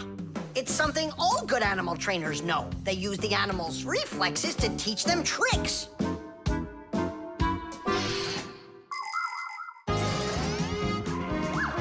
Many humans teach their pets lots of commands, like to bring a ball, to count, or even to dance. But to train a pet, you gotta know what to do. A good animal trainer always has plenty of treats handy. As soon as an animal follows a command correctly, like standing on its hind legs or jumping over a hurdle, the animal gets a treat. And then the trainer makes a unique signal right away, like clicking his fingers or blowing a whistle. After repeating this training over and over, the animal develops a reflex. Once it gets the signal, it carries out the command and then gets a treat. But the most important thing about animal training is to love your trainee and never hurt it. Otherwise, no treat will work. Tom Thomas, we just learned in Fixie school how you can train Chusaka. Yeah? With the help of reflexes. With what? Where's Chusaka? Call her. Chusaka, come here. Give her a math problem. A nice simple one. Add this to that. Now what do you get?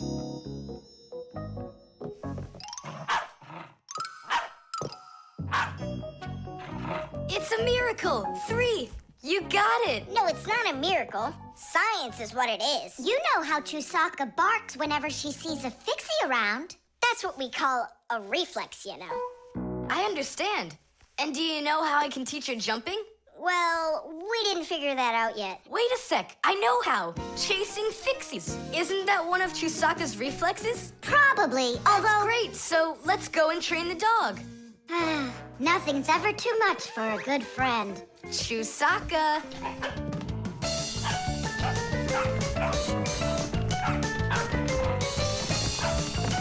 It's pretty tough work being a dog trainer.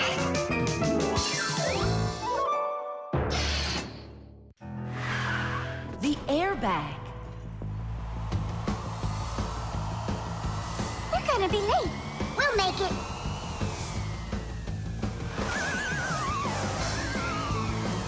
Whoa! Oh, wow. Hey, slow down there. I'm a super duper racer.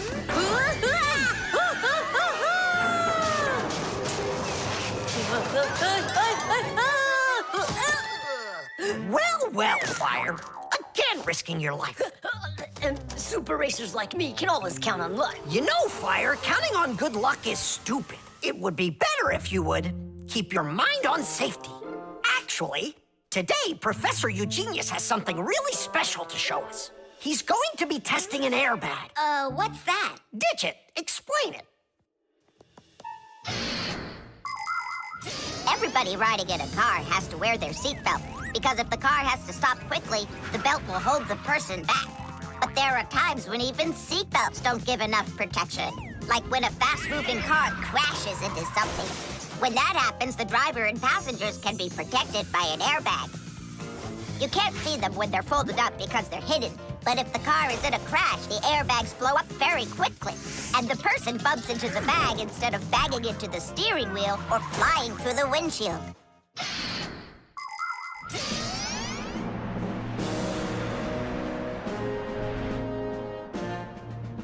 Here I come. And once again, when something dangerous must be tested, Professor Eugenius tests it on himself. But Grandpus, aren't you scared that it won't blow up with air? Don't worry about the air. A 3 and a 2 and a 1.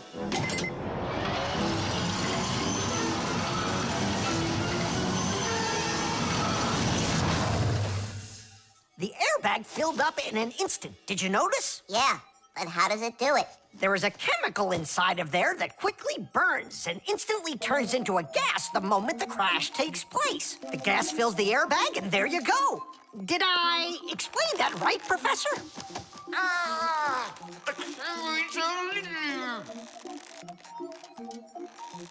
We've got to get him out. Stop! We'd better call for help.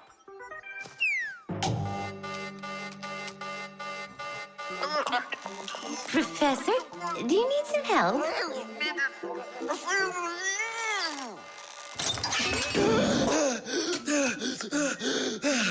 Thank you, Elisa. Sorry to take you from your work. You're free to go. Professor, how did you manage to press the button from way over there? I managed to hit it on the fly. You are just astounding. To keep small children safe while they're riding in a car, they must be buckled up with a seatbelt inside of a special booster chair. But kids also need to be careful when they're riding a bicycle, skateboarding, roller skating, or riding a scooter. First of all, it's best to keep off of roads where there's too much traffic. Second, put your protective gear on. For your arms and legs, wear elbow pads, gloves, and knee pads. For your head, wear a helmet. That way, if you fall down, you won't get badly hurt. And third, make sure that people can see you.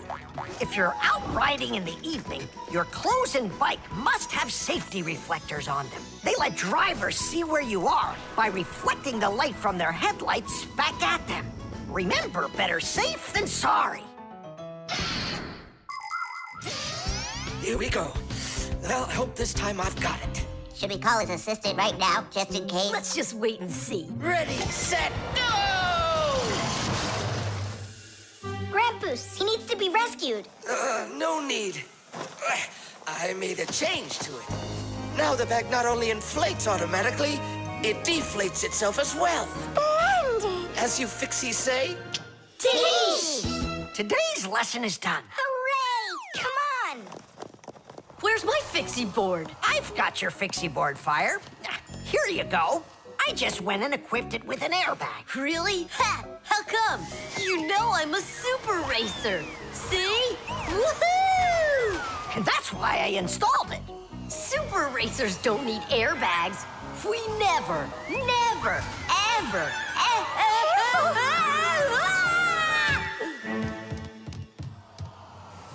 Oh, wow! Is that airbag cool or what? It's a very original design he used there.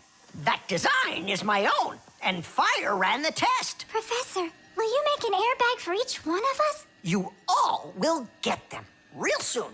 But even so, Caution and care make accidents rare. The suction cup.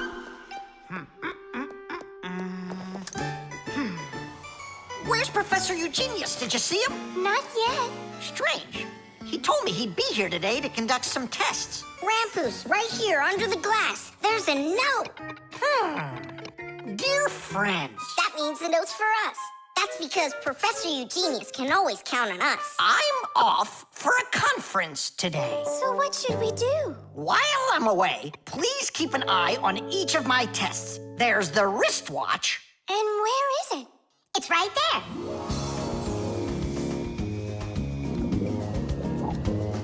Look! How come the watch is in the water? So the fish can know what time it is? Nolik, don't be silly. This is the test he made for the watch. You see? It says water resistant right there on the back. That means that water shouldn't get inside of it. I see. So the professor needs to check if it will work underwater. Understand? Yep, I got it. The watch is working. So now, the doorbell test. We'll go look. It's over there.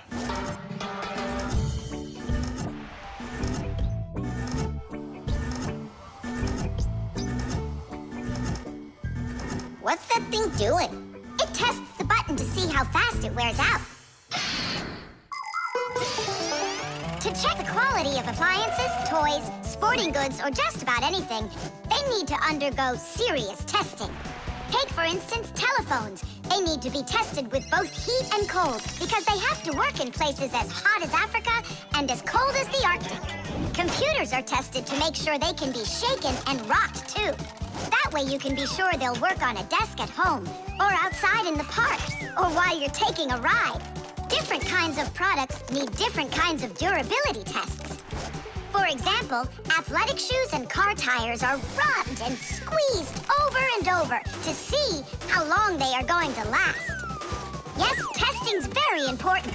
Without testing, a machine or appliance could let you down at the very worst moment. If guests come to visit once a week, and once every month a hooligan comes, pushes the doorbell, and runs, then I figure this doorbell will last right around 400 years. That's long. The doorbell is still working. That's very good. And also, What? I don't know. We need to turn the note over to read the end. But how? Oh, raise the glass, that's all. Hup, hup, hup.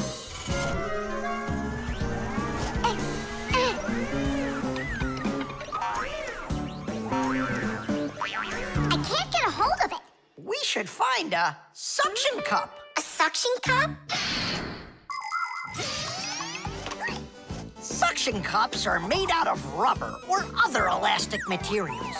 When a suction cup is pressed against a smooth surface, the air inside is squeezed out. The air outside wants to get back in, and so it pushes down on the cup. The rubber edge of the cup won't let the air leak in, so the outside air keeps pressing down, and the cup keeps on sticking. And that's how a suction cup sticks to a surface by using the power of air. Wait a minute. I know where there's a really big suction cup that we could use.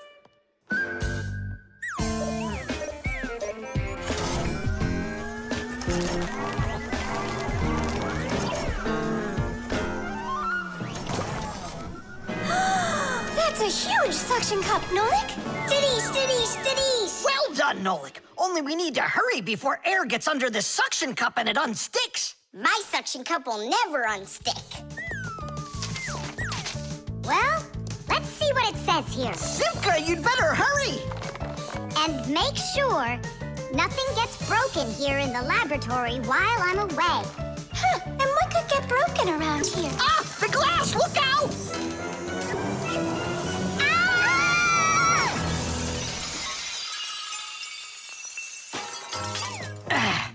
Yeah, so much for that. And who's going to clean up all this broken glass? You don't know? Nolik. He told us to use that suction cup. Simka, she was reading way too slow. Listen, there's no need to fight. I came up with the idea of the suction cup. I should clean this. Come on now, Grampus. We'll clean up this mess. Professor, I still think the suction cup was a great idea. The shadow play. Oh, hi there, Tom Thomas. What are you doing here? I dropped a paper clip. Give me some light. Huh. What's so funny, huh? We're trying to help you out. You've got funny shadows, that's what. Hey, check this out. It's an eagle. And Simka is a goose. She looks more like a moose. I do, huh? All right, and take that. You're like real actors performing in a show. Uh-huh. Actors playing a theater, you know? And we're just under a bed. And so what? How about we make our very own theater? A theater with shadows. Class! Tom Thomas, we need a piece of paper, a huge sheet. It's really quite easy to make your own shadow theater. You can make the screen out of a white sheet or a big piece of paper. Next, make sure the room is dark and shine a desk lamp at the screen. Now, to make the shadows, just put yourself or a cardboard cutout between the lamp and the screen. Your shadow or the shadow of your puppets will come to life. But make sure that the audience sits on the other side of the screen. The play will be much more magical for them from that side. Tom Thomas, light. Oh, wow! Simka, you look totally like the real Red Riding Hood. Hello, dear granddaughter. Hello, dear grandmother. Grandmother, what very big eyes you've got. The better to see you with, my dear. Nolik, come on, we're rehearsing. The wolf's voice is funny. Grandmother, I never noticed what very big teeth you've got. They're so much better to eat you with, my dear. Yum, yum, yum, yum. Let them out, wolf. Or I'll get them out, myself. Ha ha! You'll stop me with that little stick? Hey, that's not in the fairy tale. But in the fairy tale, it's a normal hunter. And what do you think I am? Look for yourself. You're way too small to be the hunter. Fine, then go to your play without me. Well, I guess I'll have to make the hunter out of paper then. That's all. Take a break. I'm really thirsty. She was so salty, that grandma. Nolik, don't be upset. The wolf is huge, and I'm so little. Then let's make you bigger. You see? Now you're bigger. Yeah, you're right. And if we go back here, then I'm even bigger. Now you know. If you go back here near the lamp, your shadow will get bigger on the screen. Class! There are just so many different kinds of theaters in the world. In the dramatic theater, the actors speak the lines of the playwright. At the opera, the actors don't speak their lines. They sing them, accompanied by an orchestra. And here at the ballet, the performers don't speak or sing their parts. Here, the story is told with dance. There are also theaters where the performers are animals. In an animal theater, you can watch performances by cats and dogs, or goats and pigeons, or even bears and seals. There are also theaters where the stories are told by puppets. To tell the truth, the puppets are brought to life with the help of people. Yes, there are so many different kinds of theater. My favorite is the shadow theater. I think it's the most beautiful and mysterious theater of them all. Hello, dear grandmother. Grandmother, what very big eyes you've got. The better to see you with, my dear. And grandmother, what great big sharp teeth you've got. Oh, the better to eat you up with, my dear. Ooh, just wait. Aha, wolf! I've got you. The hunter looks so strong. You're a hunter? Then where's your gun? Why do I need a gun? You're so tiny I could use a fly swatter. But I'd rather do it like this. Like what? With my bare hands. Way to go! Hooray!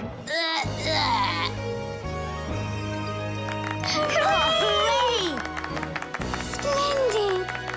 Who was your favorite? Mine was the grandmother. Well, I think Red Riding Hood was the best. For me, the hunter. He was so mighty and so fearless. And for me, the special effects. Batteries. Oh, my little lemon, just you wait. One day you'll be a strong and splendid tree. She's talking with a flower pot. Oh, you scared me. Do you like it? Like what? My seedling, don't you see? It will grow into a huge tree. And there, amongst the green leaves, will be beautiful yellow lemons. Class! From that thing, lemons? Oh, yeah. It'll grow into a tree. All it needs for that is to gather energy. Get energy from where? From our sun. The sun? It'll be so slow. Oh, batteries would be faster than the sun. Batteries? I really don't think so. Tula, do you know how much energy they have? Let's just bury a bunch of those batteries in here, and you'll be watching your lemon plant shoot up into a tree. Are you positive? Absolutely. And where can we get the batteries? Over there. Professor Eugenius has a whole box full of them.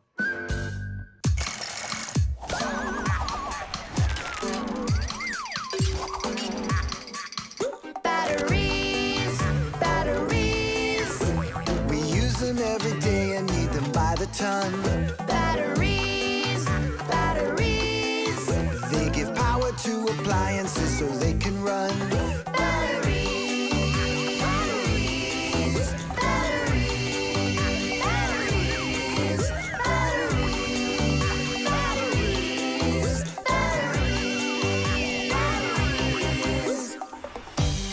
That does it. We'll be seeing the first lemons before the week's over.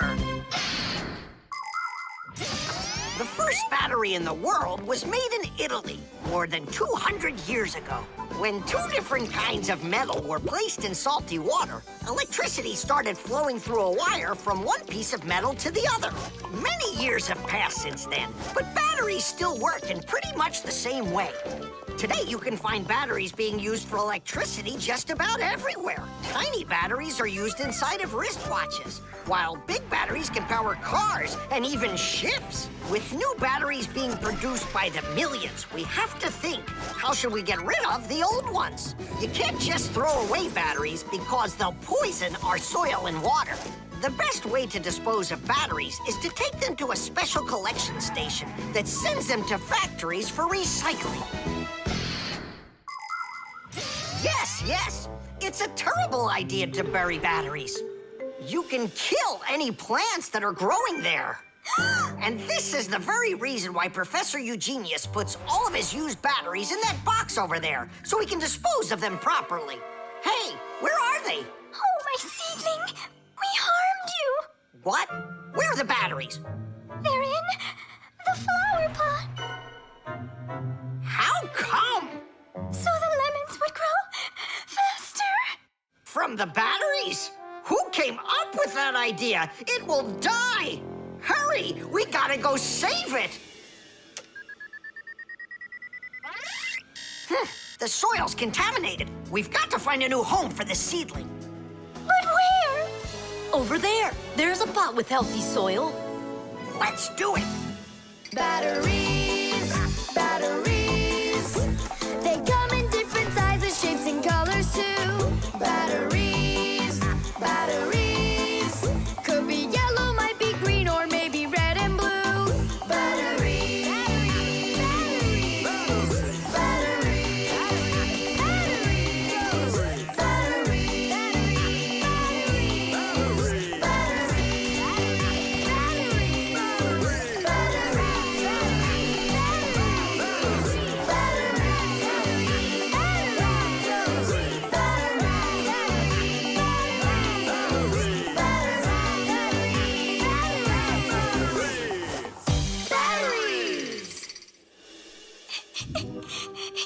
Don't cry, Tula.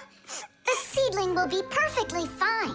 It will grow big and strong with branches full of beautiful lemons and oranges. And watermelons. It's a lemon tree fire. Will you ever stop going too far, like with the batteries? Well, anyhow, batteries are cool, right? Look how many appliances can't work without them. You're right. Appliances can't work. Look, the seedling's coming back to life. It really is. Tula, tell us, isn't it splendid? Splendid. The key card. Whoopa! Well, Professor Eugenius, your kennel's back in action. Tiddish! Ah, why, thank you. I've been longing for a cup of tea. Yes. There's There's no tea left in here. Then I'll go ask Lisa if she has some. Look! Professor Eugenius! You forgot the key! The key! Don't close the door! Simka, you must be joking. That's a key. This is nothing but a plastic card. But it is a key. A special kind. It's called a key card. To open up a combination lock, you need to enter a code in the correct order. That means if you can't remember the code, you can't open the lock. But if the lock uses a key card, there isn't any code to memorize because the code is held inside the card's memory, and the lock can read the code from the card. Of course, key cards don't work with any lock. They have to be smart locks that are able to read electronic codes. When the smart lock reads the correct code, it opens right up.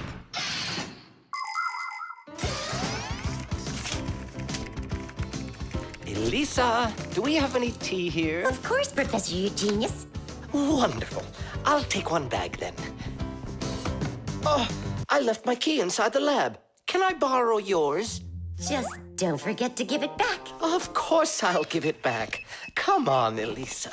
I got myself a tea bag. Professor Eugenius, the water's boiling. Fantastic. Ta-ra-ta-ta-ta-ta-ta. Ch-ch-chai. Wait a second. Oh no. I was supposed to give something back to Elisa. Why don't you go and ask her? Right. I'll be right back. Professor Eugenius! That's card number 2 now. Elisa, I promised you something, didn't I? Yes, the key. You said you'd return it. Yeah, sure. Let me get it. Just a sec. Oh, I locked it in the lab. It's terrible. How will you ever get back into the laboratory now? You see, there is one way, but it's a secret. Would you mind leaving for a couple of minutes? Colleague, Professor, can you do me a little favor? The key. I think I left it on the table. Yeah, right. It's true. So how do we solve this? I need to think about it. What's there to think about? We just have to go and push it under the door. You think you can do it? Yeah! It's time to get to work. Hey, what's going on? Oh, were you just calling for me? Yeah, no, Lisa, not for you. It's so heavy. Do you know where Digit ran off to? Ow! Digit's off somewhere thinking. He's always doing that when it's time to work. Hard to port. Hard to starboard. Way to go, Nolik. Then who were you talking to? Actually... Oh, what's that? Where? What? What was that? Come on, let's try again. Look, do you see that? It's telekinesis. It's the power to transport things with your mind. You are just astounding. Was that done with your mind, too? The door? Yeah, sure. You are a genius. Professor Eugenius is a very talented scientist and a dear old friend of the Fixies. He always helps the Fixies, and the Fixies are happy to help him, too. Professor Eugenius let the Fixies set up their school right here at his laboratory. It's hard to imagine a better place for a Fixie school. People from all over the city bring all sorts of things to the laboratory to be tested, from computers, phones, and furniture to food and toys. Professor Eugenius uses his expertise to check the quality of all these different things. To help him carry out his experiment, his laboratory is filled with a variety of tools and machines. Yes, Professor Eugenius is a very smart man, but he can be absent-minded. Lucky for him, he's got us Fixies around. Thanks for everything. Sliding the keycard under the door? That was Simka's awesome idea. But the door opened wide while the card was still on the floor. That's strange. There's nothing strange about it. I'm the one who opened it. How? I climbed in the lock, that's all. Figured out how it worked, and Tadish. Very clever. That's a real Tadish. I guess that thinking before you go and fix something ought to be what we all study next. The Draftsman. Pew! Ha! Huh? What? Hi there, Tom Thomas. What are you drawing? I'm not drawing. This is called drafting. What's the difference? Tell me, is that a circle? Sure is. And that? It's a circle, too. Only it's a rounder one. Of course. That's because I drafted it with a compass. And now I've got a real target. So now I'll load my dart gun. Whoa! Why'd you shoot that thing at me? It was the gun. I didn't even pull the trigger. What? Did it break? Let's open it up and see. There. This little part broke.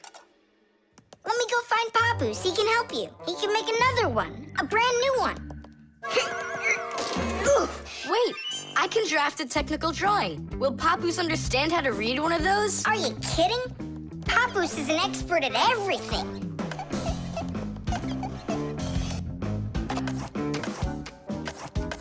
Done.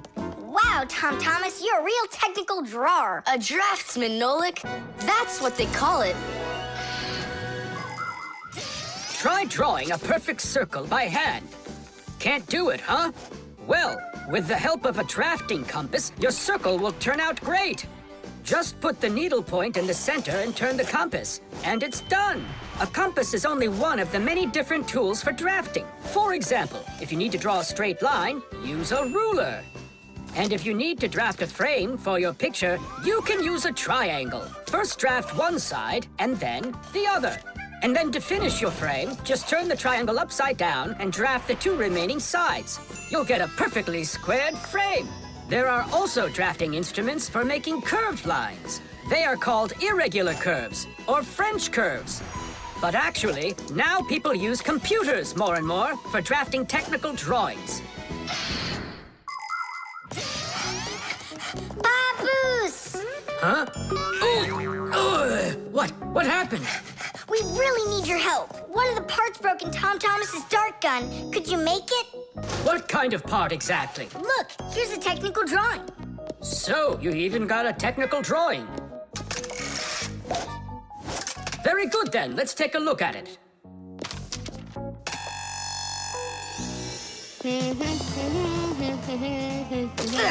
Here you go. Super. Let's see. It's not gonna work. You see, it sticks out here on the side. I need to draft another technical drawing. Papus! Huh? Nolik, you scared me again. Forgive me, but the part has to stick out over on this side. And you're sure that's all? That's all, for real. Tom Thomas, it's done. Listen, while you were gone, I realized that the part needs to have a hole right here.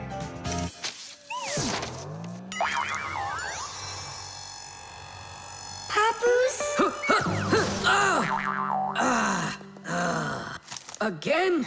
Sorry about this, but there's a hole in this thing, too. A technical drawing is a special kind of drawing. It has to precisely describe the thing that needs to be made. To do that, the drawing must be very accurately drafted and include all of the measurements. And that's not all. If the object is complex, it must be drafted from at least 3 sides, including the front, the side, and the top. You see? The object looks different from every side. So if you don't want to work over and over again, learn to draft correctly.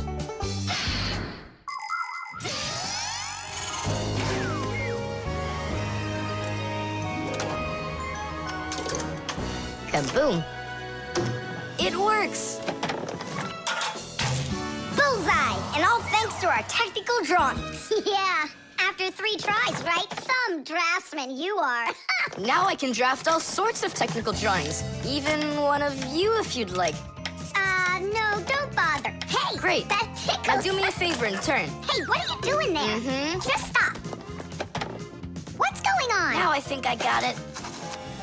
It's done. And what's that circle for, huh? That's the top view. You know what, Simka? That's what you really look like from up here. Nolik, take this over to Papus. He can use it to make another Simka. No thanks, Tom Thomas. For me, one Simka's enough.